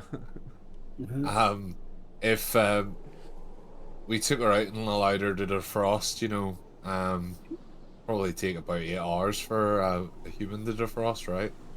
Don't know. A turkey takes like nearly 48 hours, so Wendy might take a little bit longer. Maybe more. So the body in this like cryogenic storage thing isn't alive. It's dead. It's just being preserved. All right. Well, that's that one out the window. I was gonna I was gonna be like, do you feel this, Wendy? Do you feel this? Okay, so that's that one out the window. Let's not bother with that. I was thinking about breaking the key. Because then whatever nefarious thing they're trying to do, they can't do it if the key's fucked, can they? Yeah, but then all the kids will die as well. I think Like some of them have already died. but we might break this nightmare. I'm absolutely And- stumped, and so you need to come up everyone with something. Everyone Might else break. be safe. Might break the nightmare, might condemn ourselves to an eternity in the nightmare. You want to take that could- risk? The thing that I'm thinking is if we're currently in the 1920s, right? And Dr. Drake had the key around his neck and it was broken. Someone has broke the key. Someone's broke a key. Potentially, but it could have been the same key. If we break Could have this been. one, it might put them off for another 100 years. Yeah. I see your train of thought, Chris. I see your train of thought. That's how to fuck up. Undoubtedly That's it how to would. fuck up this timeline. They'll try to create a new one. It takes them that long Sure. to make a key. Maybe, Chris, you could be onto something there. Break the key. Break it. Do it. Whoa! Something to agree. add, it's his baby. I mean, it's taken like Don't break the taken- fucking key. they ain't Yes, going anywhere don't do near it, like but a. don't break either. I'll We allow them might- to break. When they give birth to the key for 15 health points, they can fucking break it. But they ain't fucking breaking it. Yeah. But we don't know if that's the only true way out of here right now. My guess is that there's somebody shifting this reality. And if we can take care of the person that's shifting the reality, we should shift back. That's the plan A that I'm thinking of. Well, the only other Biggest shifty Haverley. guy. Yeah, he's the only other character slash suspect, right? It has to be Maybe. Haverly, like, I because think there's somebody else. those nurses got And it- zapped. They're turning nurses into the monster nurses, so it's not our good nurses. It's not our normal nurses. And plus, must be Wendy, Haverly. Hatherley's known you for a bit. Maybe he's known you since the 1920s, and it's just like, Maybe that's Yeah. how she remembers nothing but Haverly. yeah, because maybe he's old too. Well, remember Wendy knows she can't remember shit, but she remembers him. Yeah. But she's a Told fucking you, I homunculi. woke up on a fucking bus. I went to the hospital. I met Dr. Haverly. You think there, one of the met him there. homunculi escaped, and that's why she was on a bus? Well, what type of No, bus was it? I'm Wendy. Not this piece of shit. I'm Wendy. There is I no got mine- Wendy. I Wendy's got just mine. this thing. I'm Wendy. He saw my bag. The baby's Wendy Jr. Wendy, do you remember now anything about the bus? Was it a 1920s bus or? No, it was a Greyhound bus from the 2024. The year we're in. Boo. So while you're discussing, having this heated discussion, Dr. Drake is peering out of the one of the windows in the Question him. the X-ray Question room. him. Question him. But what's he saying as we're discussing this openly? Like, does he want us to use the key to open the door, or is he just not anything about it? So when you ask him about the key, he says all he can remember is that in the dream it was supposed to open something wonderful. Right, But who said it was wonderful? Like, He is can't it remember. something wonderfully eldritchly horrific. I bet it's some wondrous eldritch horror. Yeah, but yeah, What's and that- what's that Ed, this I one? would say that you remember the conversation with Beth when she told you how she tried to escape from the hospital. All the doors in the hospital were gone. The only door that she could find was the front door, but it was locked with a heart-shaped padlock.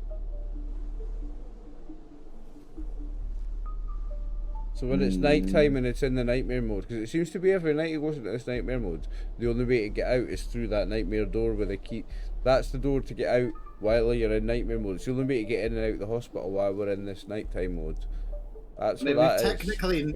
We've also not technically tried to get out in the day, so we probably don't have time to try that, do we? So some of us don't have time to try that because we stayed. Yeah, so it is. It's not even 6 o'clock in the evening. I want to open the door, but possibly be able to close the door or get the kids out and then close the door, and then we'll just stay here and end up in limbo forever. Should we just go and get the kids and try the door? If you're going, okay, right. See, Chris, If you I know the you kids are think it's going to there, be I something. don't think the kids aren't there. Well, we can go, but Beth's been there because she told us, unless she's lying.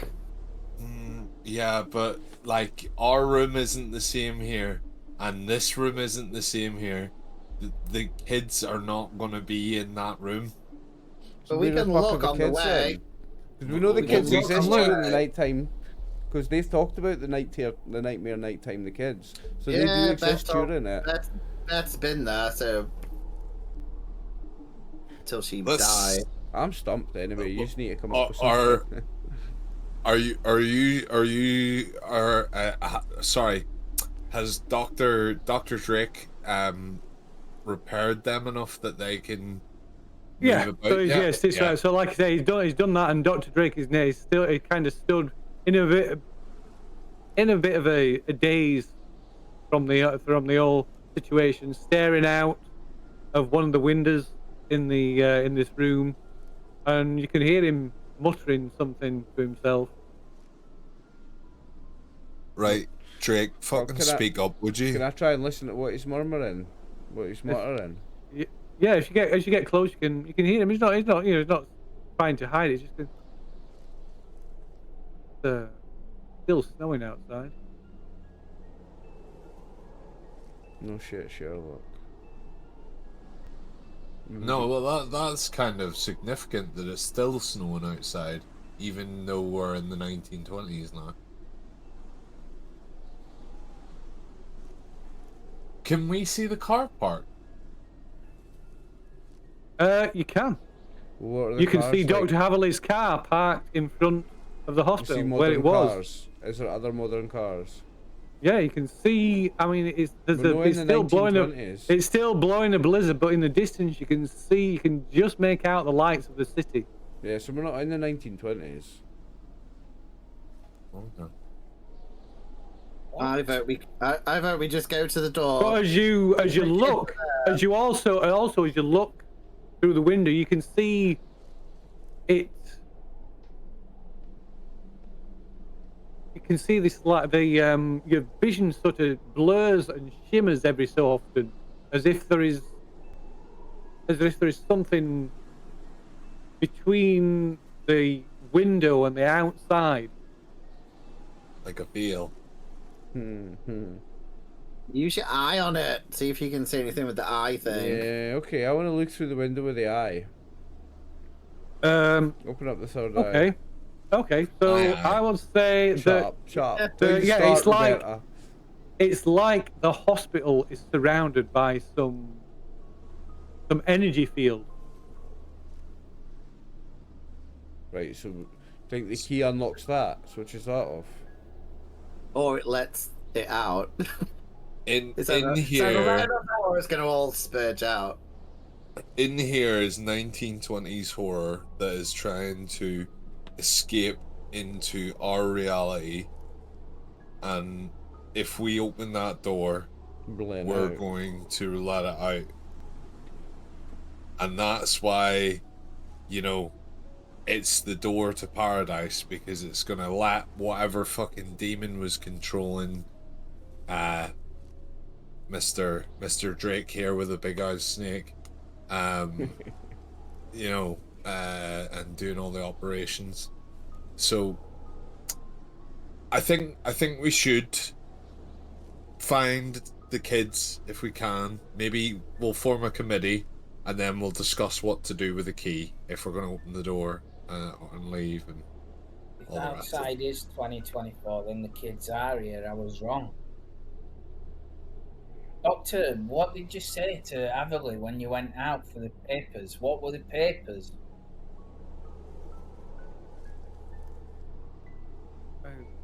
I don't remember. Dr. Haverley left the hospital after doing his rounds. And then he stops as he sees the car outside, and he turns around and shakes his. I don't know. I can't remember. I think think. I can't remember. Oh. Oh. You talked to him. You took something from him. Papers. And then there's a thud at the door, and you see one of these people in the hospital gowns with these wet linen sheets draped over their heads, banging against the door to the room. Like the body, you're like banging their body against the door. How many of them is there? Just the You don't see or one. is there 3? You don't see one. Do the doors push in or out? It moves slightly. Oh, did it push it? So it will open into the room. Really? I wonder if you push the door really hard. I mean, I can shoot her. You Like, shoot it. yeah. But we need to make a plan and, like, maybe run down the stairs and to the door, or... To the kids, we need to try and find these kids. Yeah. We need to try and find these kids. But the exit should be near where the kids are if the hospital hasn't moved around. So... With the patient, does the patient look like an adult or a child? It looked like an adult from the side. Yeah. And while we've been in here, Shoot it. the only other patients we know are in the fucking the other Psych. ward. The Psych ward on level Psych. on floor 3. It's just Okay. been us and psych. Yeah, and the Okay. kids. There's Us, kids on the the kids and psych. patients on the children's ward. There was people on your ward. You don't know, and you never went into ward 2. So ward 2 was on the same in the west wing, in the same area where ward 3 is, where your ward was. So you don't know if there was any patients in there, but there was patients in the children's ward, and there were 2 patients left in the psych ward on floor 3. Mm-hmm. Yeah, So- I ain't helping the upstairs too. I'll help the kids. Ain't got time to help everyone. the only problem with shooting the med is, what if it doesn't work? Well, then we do plan B, which is run or point Wendy's finger at her, which will probably kill her, I guess, because she's got like minus. Yeah, I'm not running anywhere. The gun doesn't Oh. work. But the nurse's knives worked on Dr. Drake, right? Mhm. And when he was in his evil form, so you would imagine they could probably get hurt by a gun, possibly. He was still in If you human guys- form, Oh, just yeah. something had control of him, that's all. Dr. Yeah, Drake, you know everyone who is in the hospital, right? Yes. From the size and description of the person banging against the door, do you recognize them? I know they've got a sheet over their head, but surely you would know if there was someone who was like 5'2", 5'6". You know? It could be one of the patients. I don't know. I can't see the face. If you want to remove what's covering the face, I would be able to recognise it. But there was yourselves on ward 3. There were 2 patients on ward 2. There was 12 children in the children's ward, and there was 2. Well, 3, including including George in the psych ward, but of course George, he died. So there's 2 patients up on psych ward, and there's 2 nursing staff assigned to each ward. 2 of them are dead, so... They came through the side corridors. They did come through these. They came from corridors that shouldn't be here. These are from this world. Right, the door bursts open, and this figure comes Like we're in an staggering inside. alternate reality try- of this hospital, I'll- like a history of I'll it. try and shoot whatever comes through. Okay, give us a shooting roll then. You can spend points, or you can leave it as is. But the points you spend only affect whether the roll is success or not. It doesn't affect the damage. Okay, well I'm gonna use half of them and then save some other. Oh no, wait. So you only need a 3 or more to Use success. 2 just, they use 4. So I'll use 2. Oh, I want to use 2, but it didn't Oh, can Oh, I? well, oh, you've- can I- It's Can all I right. not You've Oh, used one I got- there, so oh, well, there you go. There you Roll go. it. and it's a Six, success. So there you go. It's fine. Yeah. Okay, so you can roll me a d6. So the way damage works, if you've forgotten, it's a d6, and if you were punching somebody, you would take 2 away. If you use a knife, you would take 1 away. If you're using a handgun, it's nothing. So it's just a straight 6-sided dice roll. Three. Got 3. So 3. So yeah, so you fire a shot and it hits it in the shoulder, spinning it round, and then it slowly turns and raises its hand with a scalpel in it. Oh, lovely. Anyone else got any weapons? I mean, I No. can shoot it again, I guess, but So it's going towards them. So can I grab the sheet and like pull? If you want to do that, See what's under it. you can give it a scuffling roll if you want to do that. Do the old Scooby Doo. Who's really under there? I really want to know. I really want to know. so it's gonna be all the kids dicking around on each other's shoulders, and then we go laugh at them and go home. It'll be fine. Okay, so as this person advances on the rest, you come up to the side of it and pull this wet sheet, and as you pull it, as you grab hold of it, it's cold and it's slimy, and you pull it away, revealing the head is smooth. There are no features on the head at all. There's just slight hollows from where the eyes would be, a slight impression of a nose, and there's no mouth. Yeah. And you can make a stability check at Shoot it. reveal Shoot it it being dead. that. Shoot it. Shoot it. Shoot it. I don't think we can.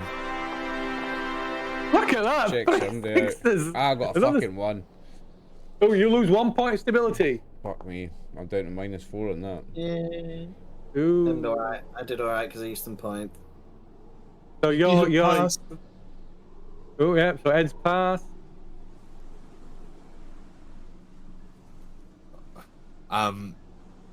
So what's your stability at now, Herman? Oh, minus something. -4.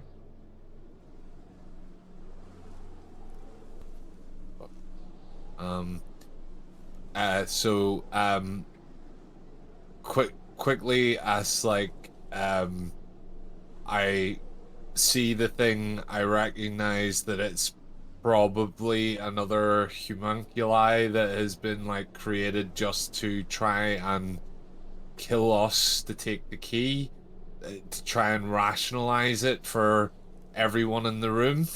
And I want to use shrink to help get some points back for Okay, her. well, you can't do that in the middle of the fight. You can do that, but not in the middle of the fight. So you've acted, you've done a scuffling roll. So where everybody else, you get a chance to do something. Ed's already shot by the gun. Just trying to get out of the room. You're going to try and get out of the room, So am I. Yeah. and you're going to try and get out of the room as well. Okay, so you can give me a flee roll. Flee. Yeah. Flee, fleeing. Oh, I've got Hey, 12 Wendy, points under you Wendy, you spell. managed to get past, I'll just and hope I get- and Herman as well. So yeah, you both run out into the corridor. Got an 8 in that. Nice.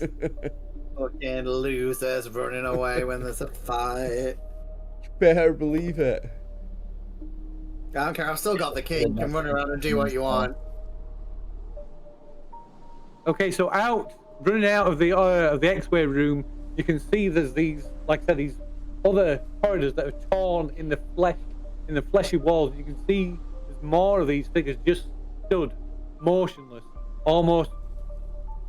Whether they're guarding these passageways or what, you don't know, but they stand motionless.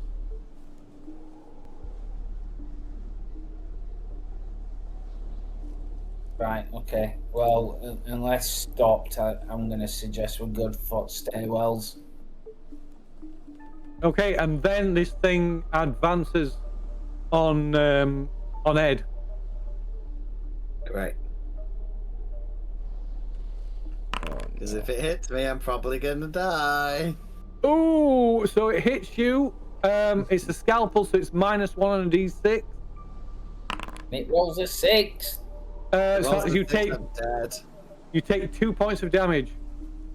Okay, I'm on -10. -10, so that's still a serious wound. Nothing else happens. The only thing that will happen is if you go below -12, then you'll be dead.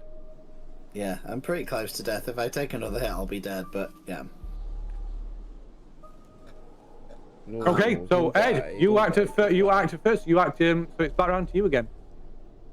I think yeah, I need to run as well because I've got the key. Okay, give us a fleeing roll then. Come on, Ed. Let me see what my fleeing roll Don't is. stay and Oh, I die ain't with got the key. shit. I ain't got shit. I Oh, got it's enough. 3. It's enough. It's enough. Enough. Three's enough. Okay. Come on, Ed. And what about Roberta? So Ed would have went past me to get out. Yeah. As he went past, I want to attempt to steal the key off him. Okay, so that will be a harder than normal. A flitch, yeah. Yeah, it'd be filching. Yeah. Is that verse mine, or is it just he just rolls and sees what he gets? Yeah, he just rolls and see what he gets. But Okay. the difficulty level will be harder because you're obviously. Oh, he got high. He might have stole my key. Yeah. So Ed, as you're running out, maybe the key's in your hand, and Roberta just snatches it from you as you run out, as you run past. Ooh. All I'm saying is I'm telling her I've got 1 bullet left for her, just on the off chance. I'm saving 1 bullet.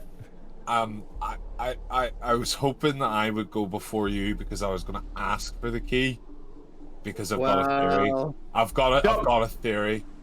So Dr. Drake shouts at Roberta, "Get out of here! Get out!" And he lunges at this creature, this faceless person with a scalpel. Does that give me the opportunity to leave? You can leave if you wish. Yeah, he attacks it. Okay, so I'm gonna go out and I'm like, guys, use the other stairway. I'm gonna go this way, you go that way. Do I know that she's got the key, or have I? Yeah, no. She grabbed it out of your hand. Oh, well, I'm going to tell the other guys to say she's robbed the key and left the doctor alone in the room. Just saying. I don't know what to do. Do I listen to her or not? I think that they want the key, and I want to find out if that's what they're after. So if they're after the key, they'll come for me. If they're after us, they'll then divide and go after each of us. Right, okay. I'll go the other way then. Try it, see if it works. I'm running. I'll run towards the kid's ward. Where the kid wards is supposed to be. So the kid ward's on the floor downstairs. Yeah, So we're running for the stairs. So you got the lift in front of you. You've got ward 2 and 3, or what would have been what should be ward 2 and 3 to your left. And there's a set of stairs, of course, and there's also a set of stairs in the empty, the abandoned section of the hospital. Yeah, we'll go through the abandoned section for the stairs. So you're following Roberta. If you're going that way, then I'll go this way. Okay. Okay. So which way is Wendy? What's Wendy doing? Wendy's just making sure that doctor's coming behind us, or is he like in death throes with this thing? So he is looking back into the X-ray room. He's kind of grappling grappling with this thing. He's trying to stab it. He's trying to stop it from stabbing him. Okay. Oh, fucking hell. I mean, I shot it once. It's taken some damage. Yeah, I'm gonna try and help him. I think I can get a So you can't physically fight. If you attempt to fight, it will instantly cause you damage. No, I can't fight. I'm just gonna shout for doctor to leg it. Okay. You could try a shrink check to try and get through to him. Okay. No. So he says, "Run! Get out of here! Run!" Right. Run, Wendy, run. That's No, what Where you we'll be going? doing then. Where are you going? That's, to abandoned section. Okay. And what about Ed? Ed's trying to get the fastest route to the kids, so I guess the nearest stairwell. They're both equally. They're both. Same distance. Shout back, go with Roberta, don't leave her alone. Oh, she's a fucking method. You just steal shit, but I guess I'm stuck with her now, so I'll run off with fucking method. I mean, this is the children's ward, of course. It's The directly. empty ward, yeah, is above. It's directly yeah, below go the this empty way for ward. the children's ward. She's trying to go alone to see if they all follow her because she's got the key. She's trying to help us get out and get the kids. I don't trust But Roberta. I don't trust that. And plus, if we split the party and there's just one person, she might die and we won't know. At least if there's two of us and two. Mm. Still don't trust her. But where's Ed going? Ed's going with Roberta then. Okay. Oh, Right. Okay. Okay. So we'll do Glad I the. stole that key. So we'll do Wendy and Herman first, then I think. So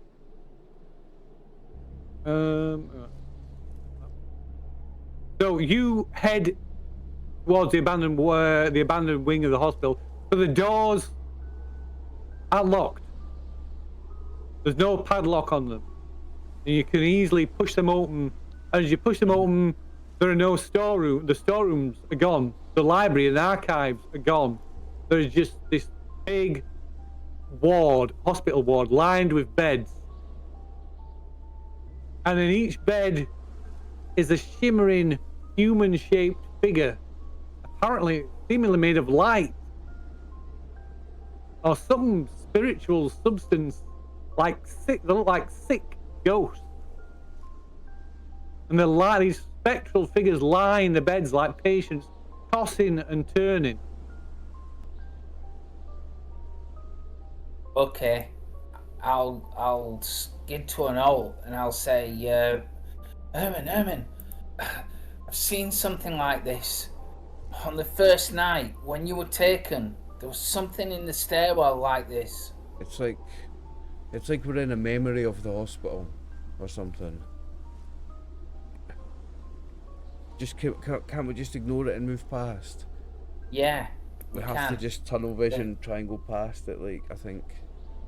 Okay, so you head down, and as you head down, you try not to look, trying to ignore these ghostly figures on the line on the beds.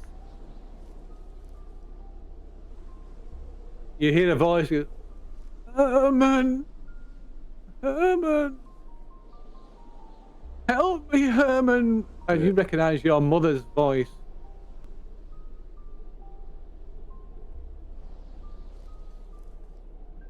No, it's not real. It's not real. I'm just imagining it. It's not real. It's not real. It's not my mother. Not my mother. Can I roll to ignore? You can give me a stability check. It won't be to lose. See, if you lose the stability, it would be to, yeah, see if you can ignore it. Can I spend a point? If you want to spend a point, you can No, it spend says a I've point, got yeah. minus 4 out of 9. I can't spend nothing.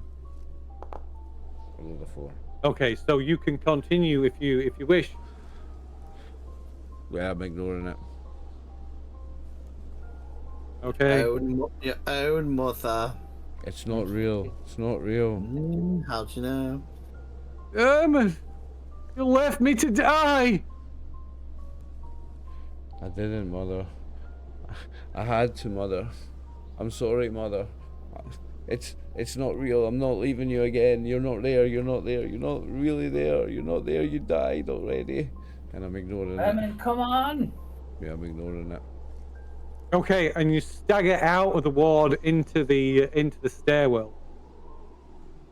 So, meanwhile, back on the west wing, Roberta and Ed, you head down the corridor that leads between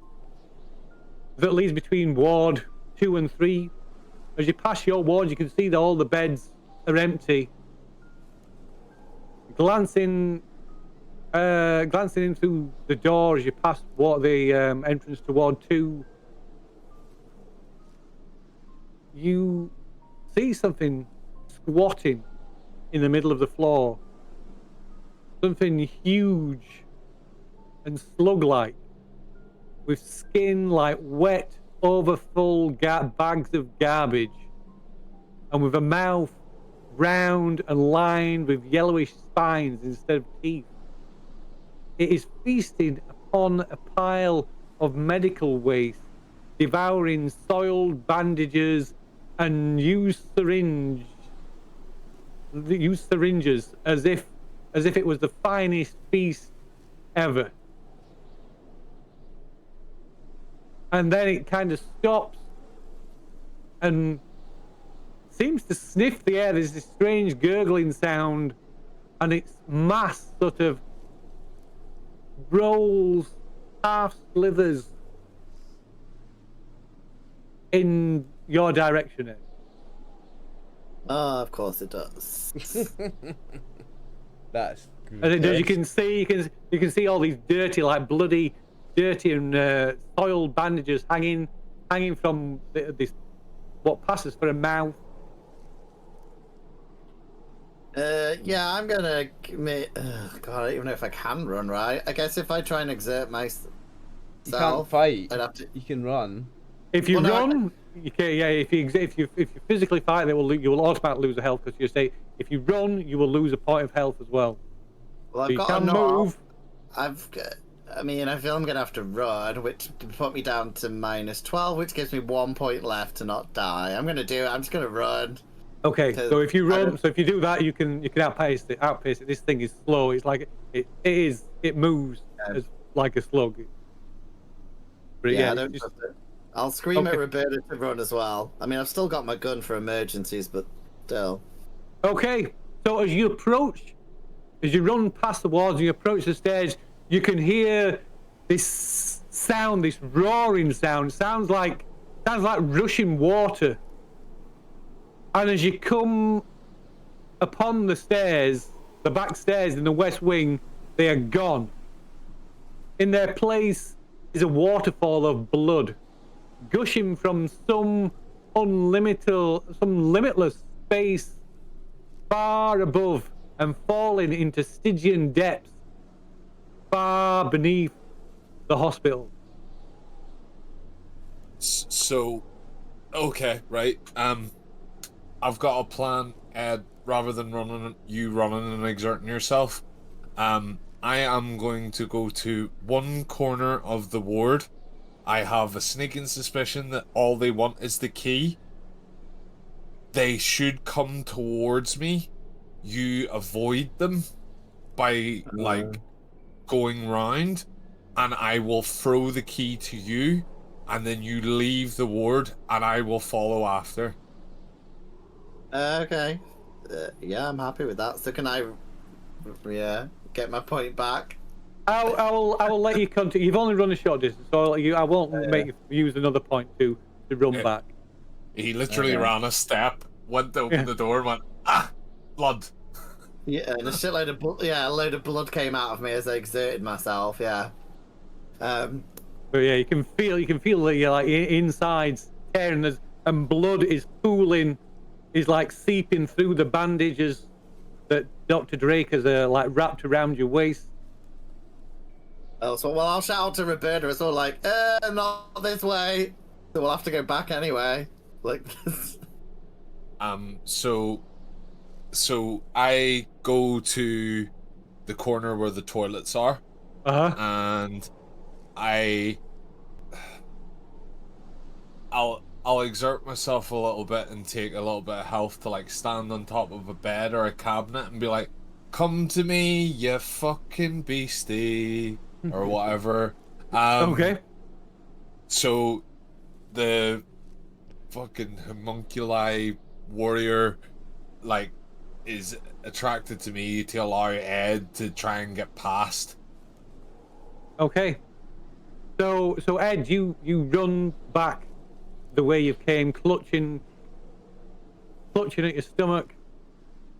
Past it, you can see this slug-like garbage bag creature, and it kind of again. It kind of slides and rolls towards you, but you quickly outpace it, and then it turns towards Roberta and slithers towards you,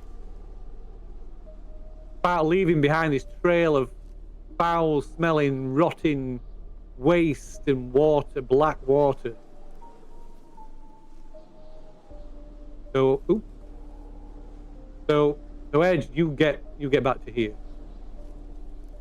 and this thing comes up right to the foot of the bed where you're standing, Roberta, and it begins to consume the stained and filthy sheets on the bed, and appears oblivious to your presence.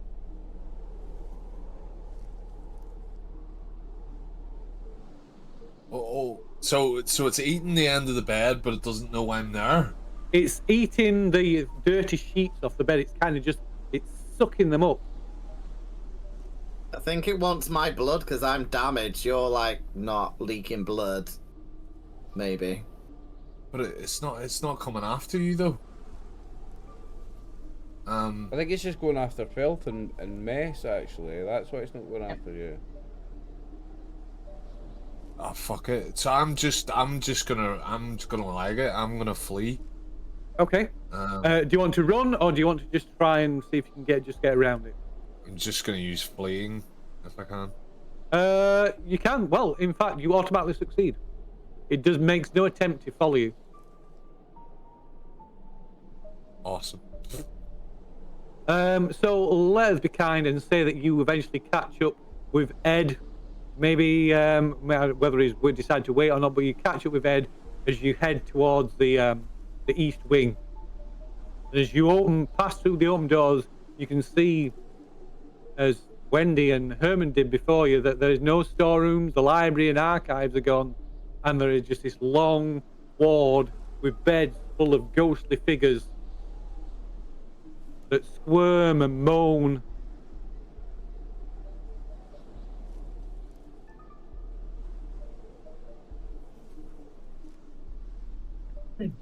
Should have fucking just taken the left, really, shouldn't we? Just seeing if it was okay. I got past You want them. It's your turn. You want to take the lift? Kind of want to press the button and just see. I mean, obviously, if there's loads of nurses in it, I'll just be like, wrong floor. Press the button again. Okay. What are you doing? You're going back to the lift then? Did we not incapacitate the lift? That was in the non-dream world now. This is the other world. I'm going to press the lift button. I mean, it's a shit show. I'm just going to press it. See what Okay. happens. They both See into the what lift? happens. I'm just pressing the button. I'm just pressing the button to see if it Okay, appears. so you're at the lift then. Okay. So you press the lift, and at first nothing happens. Then you hear the winding mechanism engage, and there's a squeal of metal as the lift slowly ascends and comes to a halt on the floor. On this floor. Does the door open? Or can I No, look it's through like it? that cage door, so you have to physically pull it open. Oh, okay. Can I slowly push it and see if there's anything inside? Can we not just see through the gate? Like, You is that can. not how You those can. If things you work? peer through, you can probably see through. I mean, it's dark in there. There's a light inside the elevator, but it flickers. It's dim and it flickers on and off. But as you peer through the gaps in the light, the grill, you can see the floor of the elevator is awash in a slurry of blood and torn organs. Very nice. I think we should just fucking get in. I mean, there's no stairway on the other side, so. But you don't know that there's no start. We haven't been through the empty ward. The others went that way and haven't come back.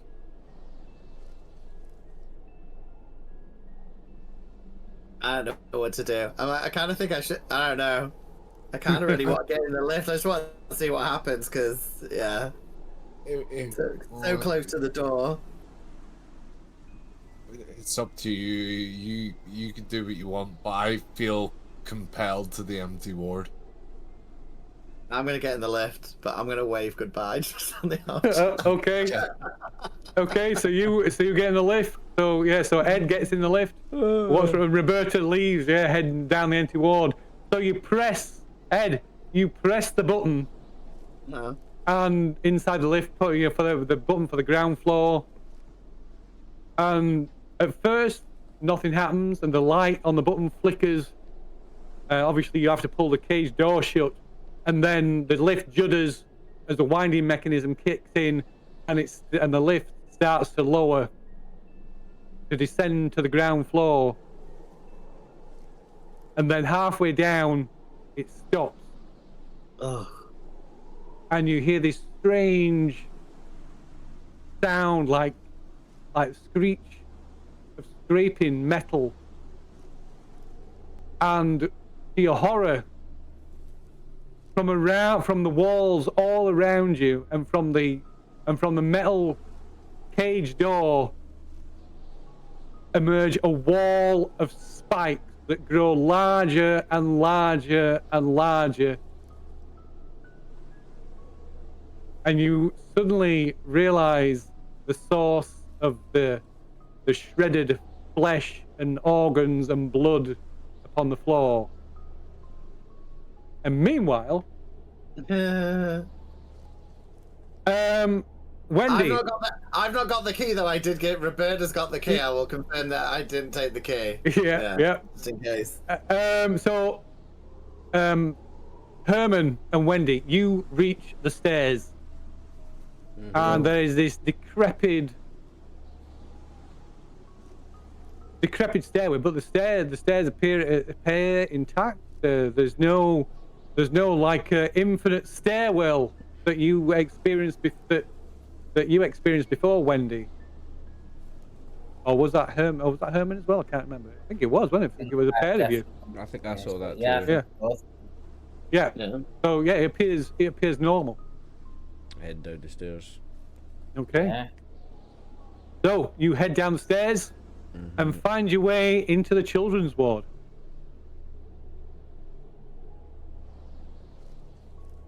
Roberta, you heading across the this ward with full of restless ghosts upon the beds.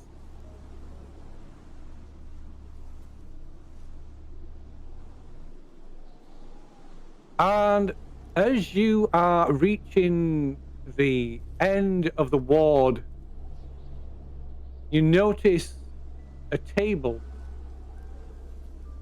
by the doors, and there's a glass, one of those glass, what is it called, cloches? Those, the glass, glass, yeah, big glass dome lid over this surgical tray. And upon the surgical tray, beneath this glass cover, is the disembodied head of your husband. That his mouth gapes and moves in a silent scream as he sees eyes roll in fear and agony. And you can see the back of its skull has been opened up, and various pins and labels are marking various sections of the brain, almost like a phrenology head, the old head, those like old sculpted heads that like various parts of the brain. And you can make a stability roll. This will be a 3-point stability check. So if you fail, you will lose 3 points of stability. Oh, you passed. You was none. It yeah, it's clearly not. It's clearly not your husband. It's a severed head, but it can't be your husband. It couldn't possibly. Could it?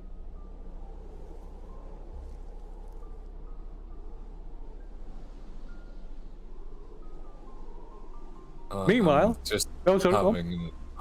having. I'm having a read of my sheet. So actually, yeah, move on. Okay. So, down in the children's ward. Yep. Yep. So as you enter the children's ward from the stairway, it's again like the ward above it. Instead of the corridors, it's just this long open ward that leads towards. You can see the open doorway that leads out into the reception area at the front of the hospital. And capering about up and down the ward and between the beds is a leprous Patch Adams of a stitched together from body parts that cavorts up and down the ward, entrancing the children that stare like just as if in a trance at this Frankenstein's monster of a jester. All the while, doctors, these monstrous surgeons that look like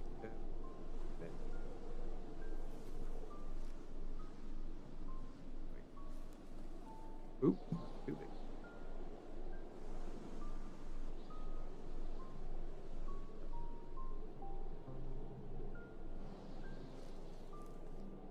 All the while, these monstrous surgeons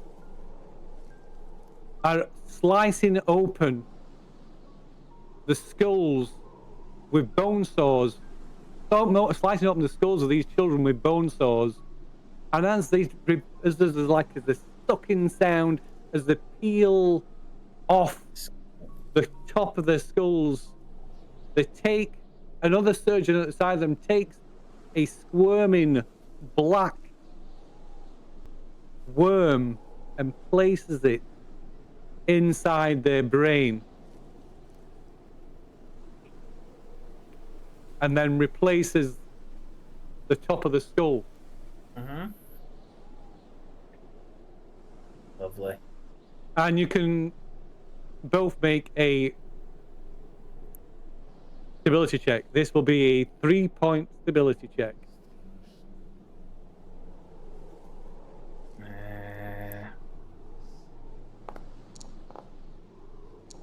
Okay, you lose nothing. You both lose nothing. Ah, cool. So you notice. I'm not sure. I'm gonna say that you do. Maybe Ed's described. But you notice one of the children that the eyes kind of almost rolled up into the top of the head as the surgeon removes the top of a skull. One of them is Beth.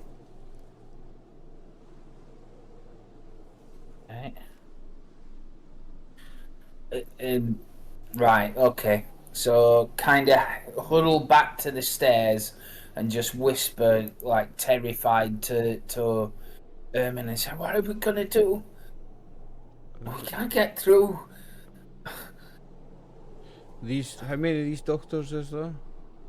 There are maybe half a dozen. And they're operating on these kids, and these kids have got their heads ripped open. Yeah. We can't even save these kids. We can't even save these kids. I'm obviously near tears. Yeah. They're dead. They're gonna die. So am I. These kids There's are dead. nothing we can do. All we can do is try and run away. We can try and get out of here. That's all we can do now. We can't save these kids. What's happened to Roberta though? You and I, we need to find Dr. Averley. I think that's how we end this. Where's it going to be? Doctor's office. Right, let's go. Okay. Can you give me a let's see, it would be either infiltration or fleeing. It's up to you.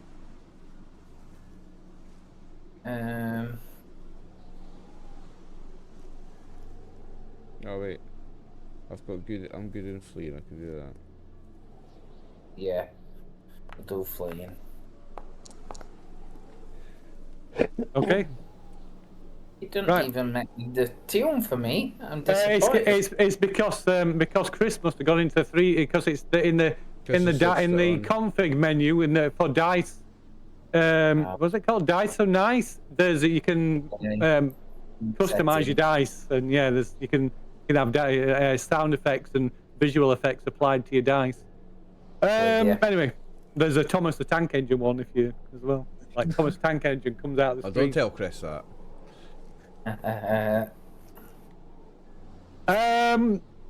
Right. So yeah, you make your way. You sneak past these this horrific sight out towards reception, and towards the morgue, the chapel, the reception just beyond, and beyond that, the office. The doctor's office, admin, and across from the lift, of course, is the front door. But so you're just passing the chapel and the morgue, and you can hear a sound coming from the morgue. It sounds like tearing paper. Somebody tearing wet paper from the morgue. It's not gonna be paper. From the morgue. So Ed. These spikes, these huge spikes, just getting longer and just getting bigger and bigger and bigger. Or what are you doing? There's not much I can do. I'm just gonna start, I guess, shooting at them because I highly doubt I can reach the button that says like emergency or help, and I don't imagine that would work. You can't reach them, so you can. There's just like this thick wall of spikes. I mean, they're already probably 2 or 3 feet long each, and they're steadily growing towards the center of the lift. Yeah, I'm gonna maybe find like a patch that's directly in front of me on one side and just start firing at the patch to see if I can like break them. Okay.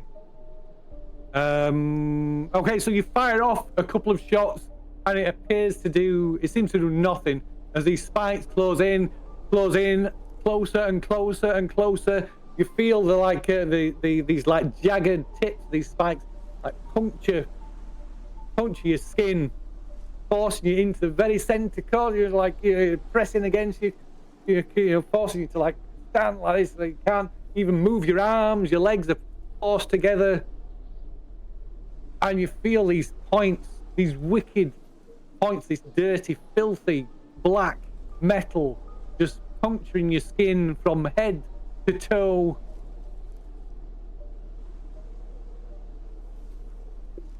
Yeah, I mean, I will let you roll a d6. Oh, well, if I even get one, I'll be dead, I think. But let's see. Full fun. I'll roll it. Let's see. 1, you will survive. Oh no, I got 4. So don't think they're too well. Okay, so there's a final lunge of these spikes, and they just impale you. Gonna have like a one saving like moan as I like leave this world, because I just want to get out like I am the key master. I was looking for my gatekeeper because I wanted to get a Ghostbusters reference in. So that's the only thing I'm gonna do. Okay. So yeah, as these spikes come together, they meet,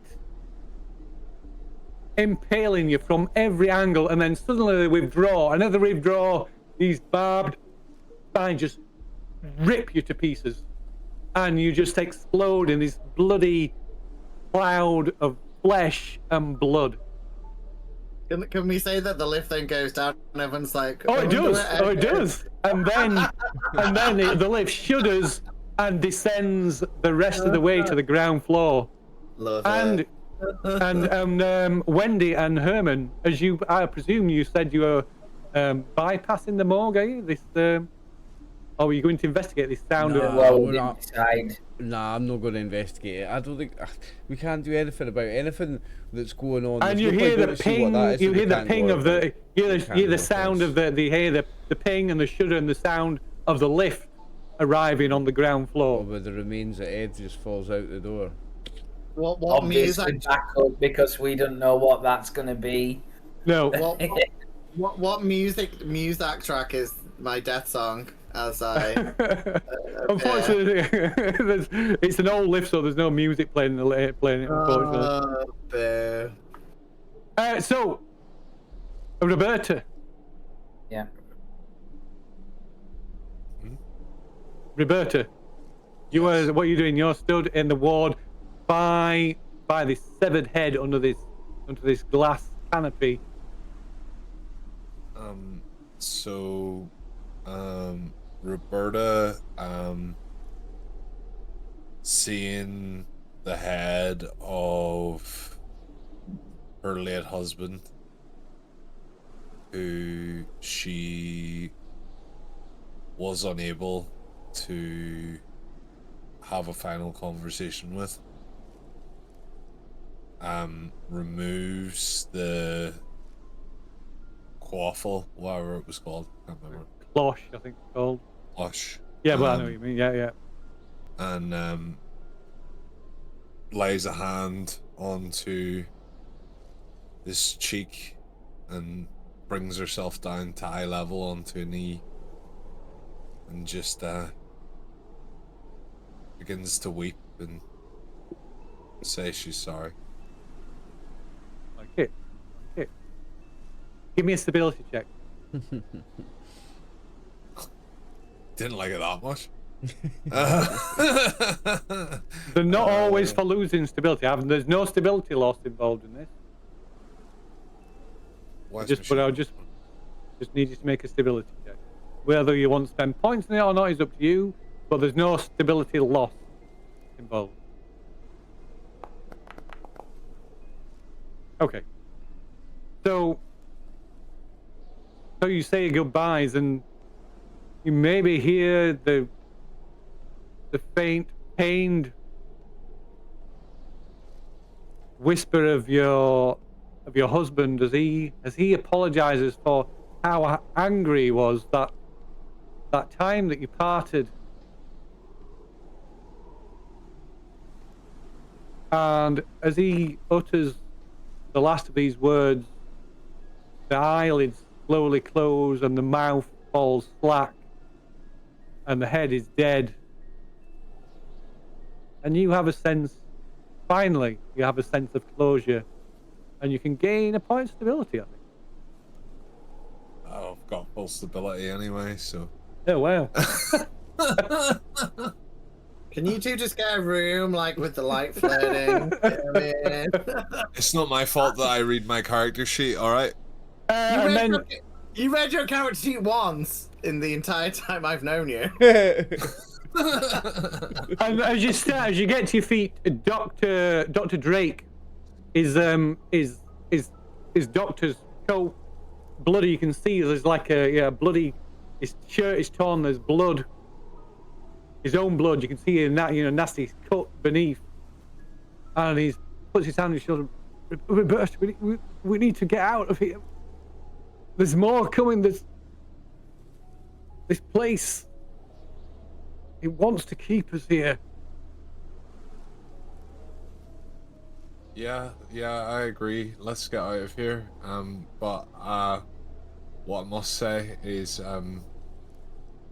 you are probably more attractive than you've ever been, Dr. Drake.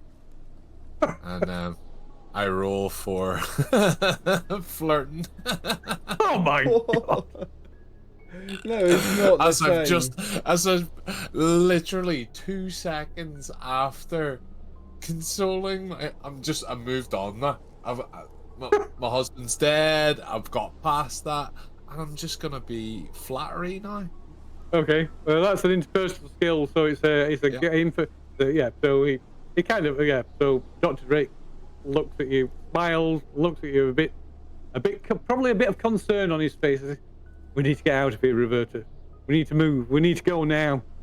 And I hope he's fucking gay and you lost all that because he's not interested. so he grabs your arm and you head towards the stairs and head down towards the ground floor. Yeah. So, Wendy and Herman. Who's got the key? Yeah. Neither of you two. I thought so. Roberta's got it, luckily. But my gun should be in the lift if you want to check it out, unless it got smashed up. So you were bypassing the morgue, weren't you? So you're into. So shall we say that you're in reception now? So you see just into. Well, the doors don't open because it's a cage door. So the lift is see the lift is down on the ground floor. It's descended. So somebody must have either called the lift or come down the lift. But the door doesn't open. And you can just see the flicker of a light inside. Perhaps it even has a red cast to it, the light. You want me to go and look in Not the sure left? we're gonna trust it. You just want me to look in the left just to see the mess. Behind you, so you can see the reception area it's completely open. There's no reception desk here. The area is completely open.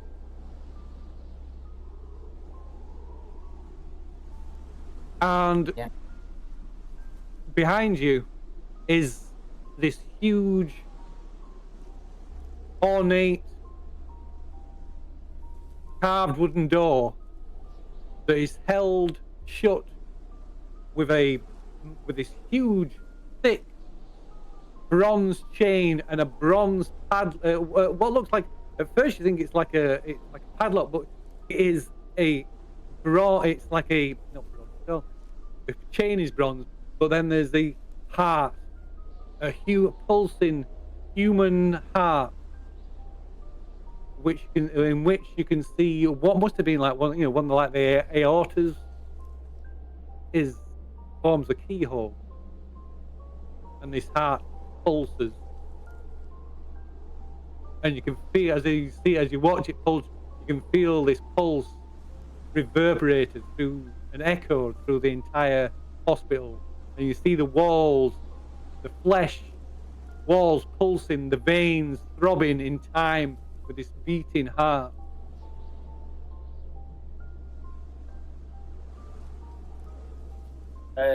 I'll say we don't want to try and open that. I'm more certain now than ever. We've got to find Adderley. Let's go to the doctor's office. You going to the doctor's office? Yep. Okay, so you head over to the doctor's office, and you open the door, and Roberta and Dr. Drake, you descend down to the children's ward and are confronted with this sight. The sight of this patchwork Frankenstein's monster of a jester dancing, distracting the children as these hellish surgeons saw the tops of the children's skulls, peel them off, and then insert these black tar-like squirming worms inside their brains. Dr. Drake just freezes, in stunned horror at the sight before him. What are you doing, Roberta? You can make a stability check. It's a 3-point stability loss. You lose 3 points of stability. Ooh, that's your first loss, Can't fucking get the one back there that I got from before, no. No, sorry. You have to go into negative before it has a negative effect anyway, so you're solid as rock. You could probably go and smash the heads in of all these kids to put them out of misery and won't bat an eyelid. That's not that would be something we do. I thought. So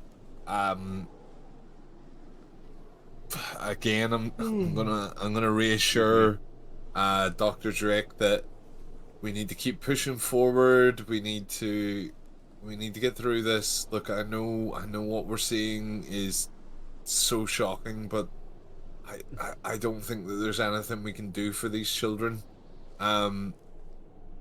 Upon like looking at the doctor who's doing it, it's not like Dr. Drake with the No. mask on. It's not a humanoid kind of character, right?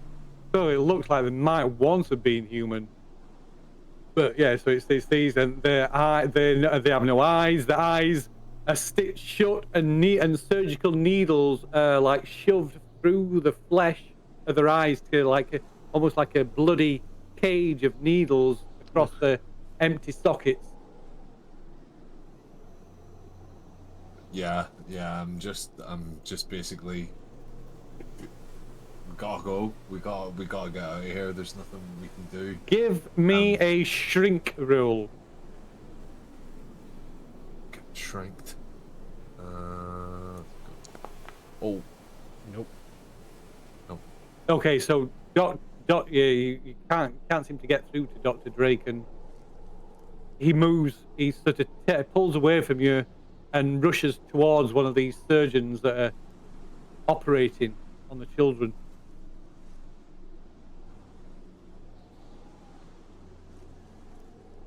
Forget about him. I don't.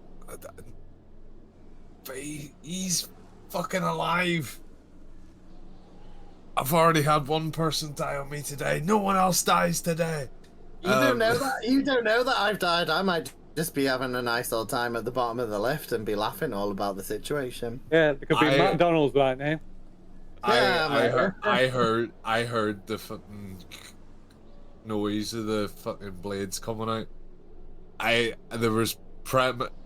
There was premonitions that would happen, but I also felt the pull towards the ward. So, anyway, I'm gonna can we get him to fucking come with me? If shrink didn't work, Why don't you just seduce him again with your womanly wiles? Intimidate. I don't think that's gonna make him do his bureaucratic oath. What about if I was to try and disarm the doctor? Would that be There scuffling? are at least there are at least a dozen of these demonic surgeons in this room. But he's approached one, right? He's approaching one, yeah. He's fucked. Okay. He's the one. fucked. He's fucked. The one he. Well, I'm not fucking leaving him alone. I'm sorry, guys. You're gonna die too. Well, that's fine. At least I died trying. I'm To save these well. children. I tried to use an elevator. I mean, He's died being a lazy cunt. Okay, so you're gonna try and He fucked around That and is found out. I mean, all I'm saying from a gym trainer, I don't think that's appropriate. so Roberto's How gonna many try and times- stop this Yes. this surgeon. Go on then, give us a scuffling roll. Wait, scuffling. Away you go, get scuffling. Okay, so you you come up behind this surgeon, taken by surprise, as maybe assisted when Dr. Drake sees what you're doing. He maybe grapples with him as well, and you manage to pull this bone saw from his hand and throw it to the floor, and then the surgeon. I mean, there's no expression on his face because he has little to no face to show an expression. But as he turns, he just swings up with this scalpel towards one of you, and it is going to be Roberta. So he slashes at Roberta with this scalpel. Can I do athletics to try and dodge it? No, he has it's basically he tries to hit your threshold thing. So, Sweet. so yeah, he slashes at you.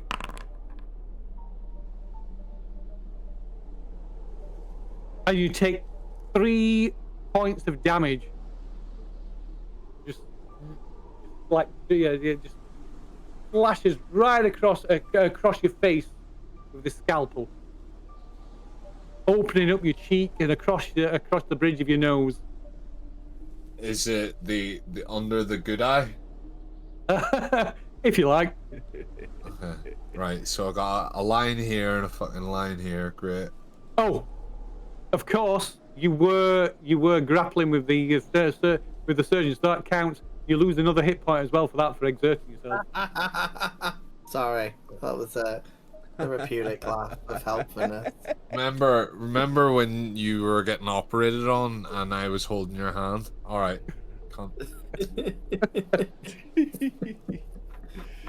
Ed's whenever he's just laughing about everyone's situation and being stuck in limbo. It's cool. And as this happens, Dr. Drake sort of just throws himself at the surgeon, toplet falling to the floor, bringing the surgeon with him. Roberta, run! And there's just like hot blood just pouring down your face, into your mouth, down your neck, staining, like rapidly staining your hospital gown. You can feel your skin, the flap of skin hanging down on your cheek.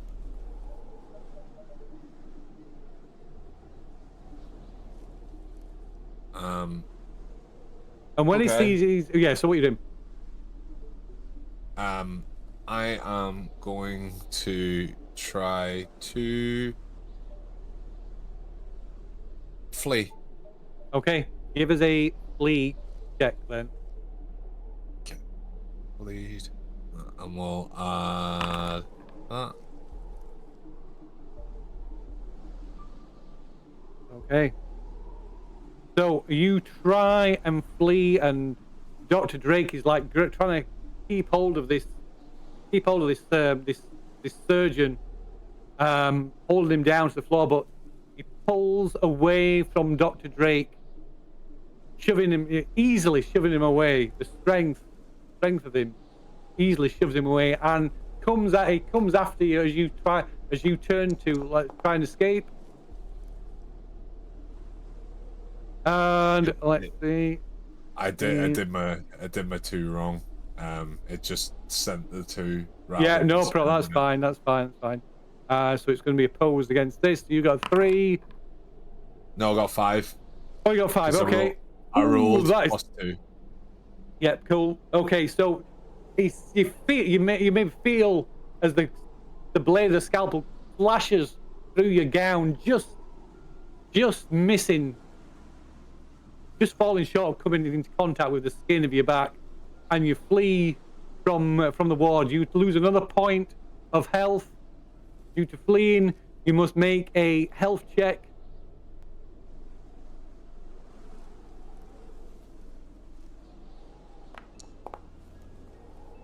And as you stagger forwards, you feel you can start to feel faint from the loss of blood, and you can see start to get tunnel vision. The darkness starts to close in around you, and as you stagger towards the exit of the children ward, darkness closes in, and you feel yourself fall, and as you black out. So, in the doctor's office. Yeah.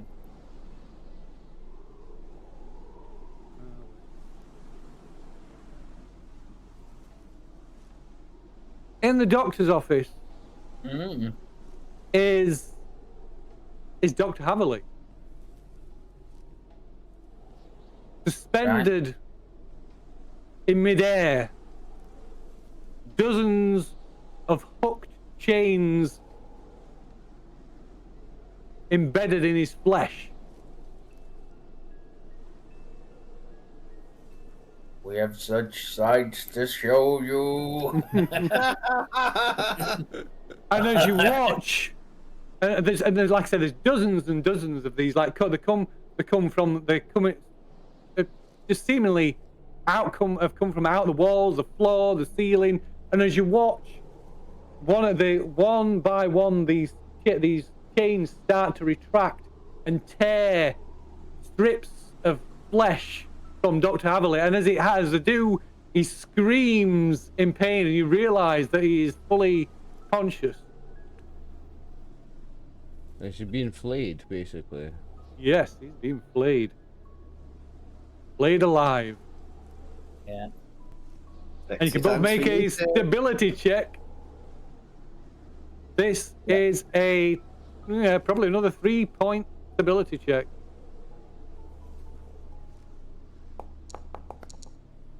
Okay, that's passed. That's passed. No, heartless people. Doesn't that mean they're into it? They're like, oh yeah, we like that film. Kind of like it, yeah. Where's the little box that we need to find to play with? And Dr. Haverley is like, his head turns towards you, see, and these like tears of pain running down his cheeks. He's like, help! Oh God, help! Give me the gun! Give me the gun! Have we got the gun? No, Ed's got the gun. In the left, you just need Gun's to in the open the left. Probably inside my head. I don't know it's there, though. We don't know it's there. No, I'll just shout for Ed into the Ed. reception. Ed. Hearing the cries for Ed, Roberta suddenly arises from her slumber. Hearing someone else's name, yeah. So what are you doing? What are you doing? We can't help this man either. Yeah, obviously nobody's coming, so we regrettably turn his back on him. We Okay. have to just turn this key in this Like, door, mate. There's obviously nothing else distraught. for it. Okay, so as you turn from away from Dr. Haverley's fate, you do or both lose a point of stability. Okay. And as you leave the office, closing the door behind you to Yep. partially muffle his screams, and you can still hear him pleading with you. You see Dr. Drake half dragging, half carrying the bloody body of Roberta. Go to her. You know, I'm fucked up as well, but I'll try and help. So what's happening? What the fuck is happening? We need to get out of this place. They mean to keep us here. The practice. They won't let us leave. Right, who's got the key? Who's got the key? Who's got the key? Yeah, that's a question. Who has got Well, I the think key? you all knew that Roberta. Did know key? Roberta. Did, Yeah. So Left then, with- I'm going to So- grab the key off Roberta. okay, so you grab the key off Roberta, and as you do, there is a sound of this wet sound of tearing flesh, and two doorways open, two impossible doorways open in the walls, just in front of the lift, and out stride two of these surgeons, their arms split open down to the elbow, their hands replaced by huge blades. I'm going to just go for the door with the key. There's nothing else Okay. for it. There's nothing else for it, boys. I'm sorry, I know we didn't want to, but I think we just have to. There's nothing else for it. And so they come walking out. Let's see, where are we? Surgeons. There we go. Ooh, huge. Huge. Big boys. Huge. There we go. Two of those. Nope, no. Okay, so like I said, two of these step through out of the walls, out of these doorways formed of torn flesh, And as Herman, you grab the key and rush towards the door, they step forward.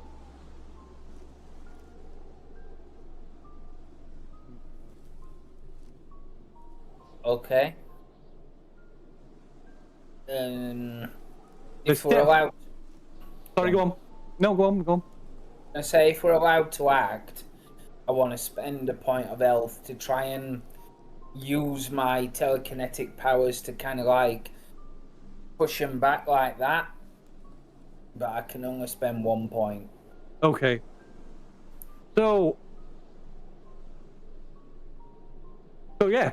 So you feel the pain as you've like motioned towards them, and the force knocks them back against the cage door of the lift. Mm-hmm. But it only appears to delay them. But it may give you a moment. Exactly. It's enough. So, But they keep them locked. Herman. Trying the door.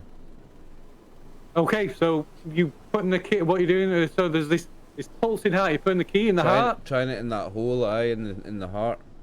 Okay, so there's a squelching noise, and it you turn it, and it feel as you turn it, feels like there's something like a key in a normal lock. And as you turn it, the heart turns to ash. The chains fall away from the door, and these two surgeons step forward again towards Dr. Drake, who kind of stands between the three of you. And as they step forward,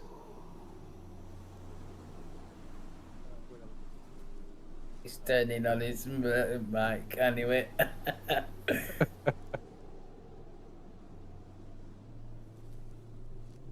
You have done as I have asked you.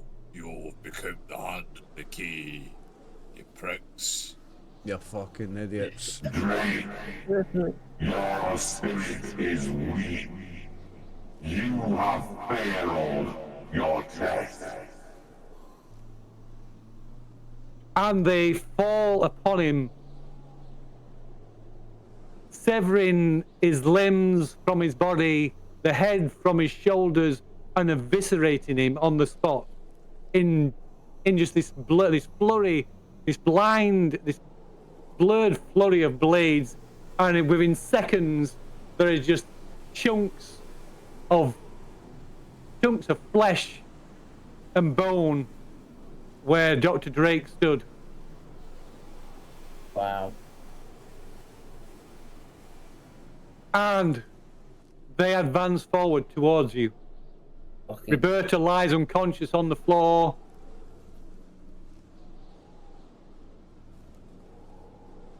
Going What through are you the doing? door. Going They're through the door? Okay. Yeah. So you're leaving Roberta? No, I'm grabbing Roberta. You're going to grab Roberta? I'm grabbing Roberta and I'm going to try and get Roberta out of there. Okay. So, and Wendy?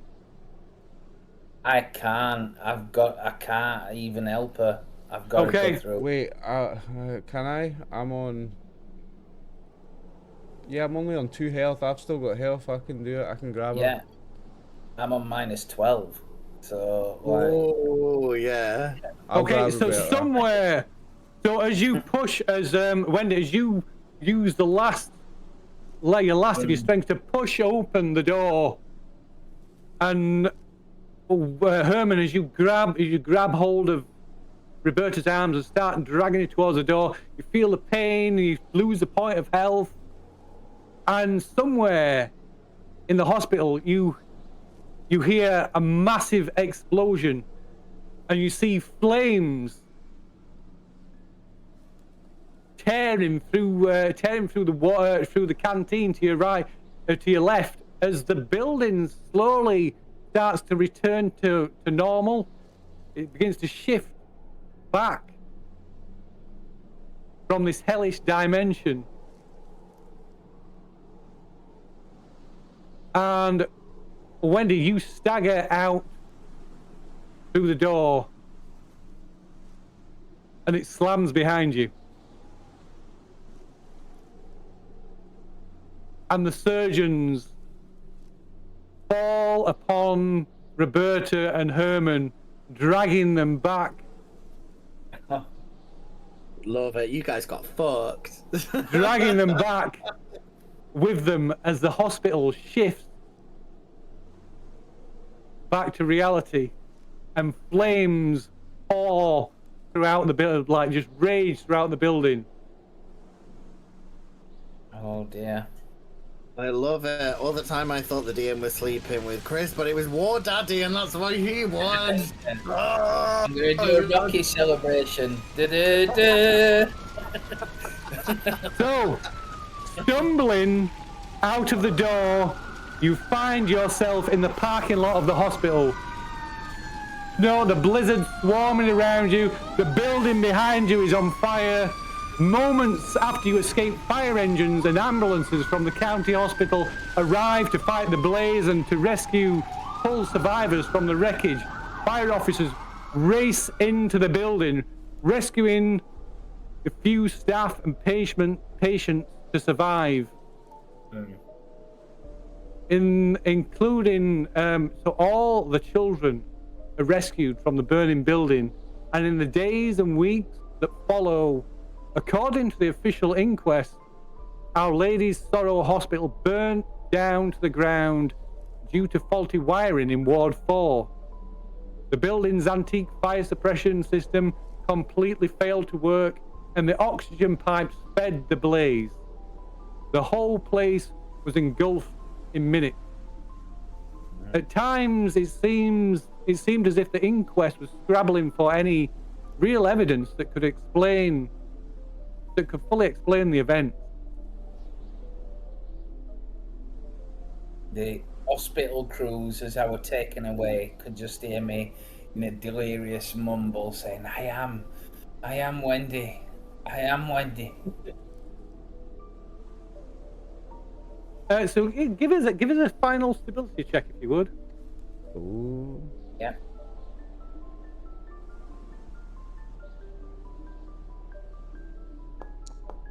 Not even gonna spend. Oh. Okay, so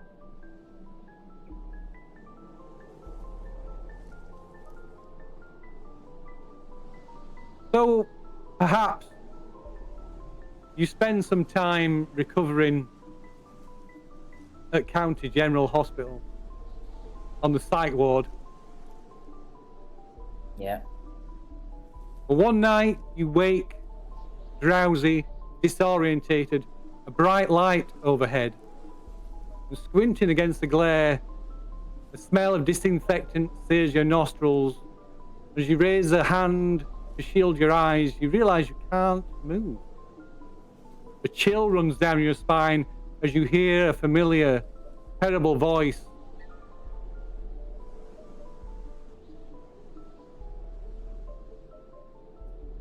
I'm afraid this is going to be incredibly painful. Oh, it didn't work. Your voice thing didn't work. Oh, did not? I'll do it again. Yeah, do it again. Do it again. Again. I'll edit it. So, A chill.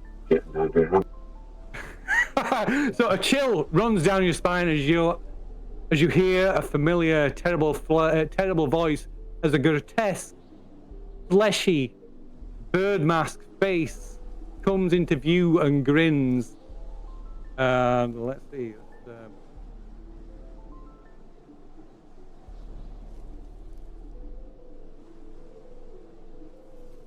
Oh, wow. Wow. And your hand, the hand is fixed to an operator, to a plate at the side. Nice.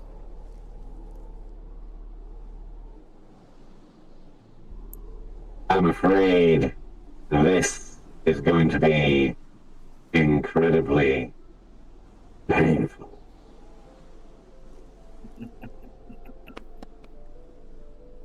Yeah, very good. We're not done. Ooh.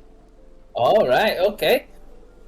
Use your powers, Wendy. You've got him back now, right? You're all healed Yeah. up. You can fuck him up. Yeah, it's been 48 hours, so all of your stats refill. That's what the game says. So it's so that's the end for Wendy. So a year later, Beth Farrow sits cross-legged on her bedroom floor, carefully arranging the bones, tiny finger bones. Not hers, but from something small, a rabbit maybe, or a bird. She wasn't sure. She found them in the woods behind her house, buried just beneath the surface as if they were waiting for her. She works by candlelight, her fingers moving with a strange certainty, placing each fragment into a pattern that she doesn't fully understand but feels is right. A spiral in shape, something like a key, something like a question. She had been different since the hospital. She didn't remember much, but the whispers started soon after. At first, they came only in dreams. Cold voices murmuring from the deepest shadows of her mind, asking if she was ready, if she would let them teach her. But lately, the voices had begun to seep into the waking world.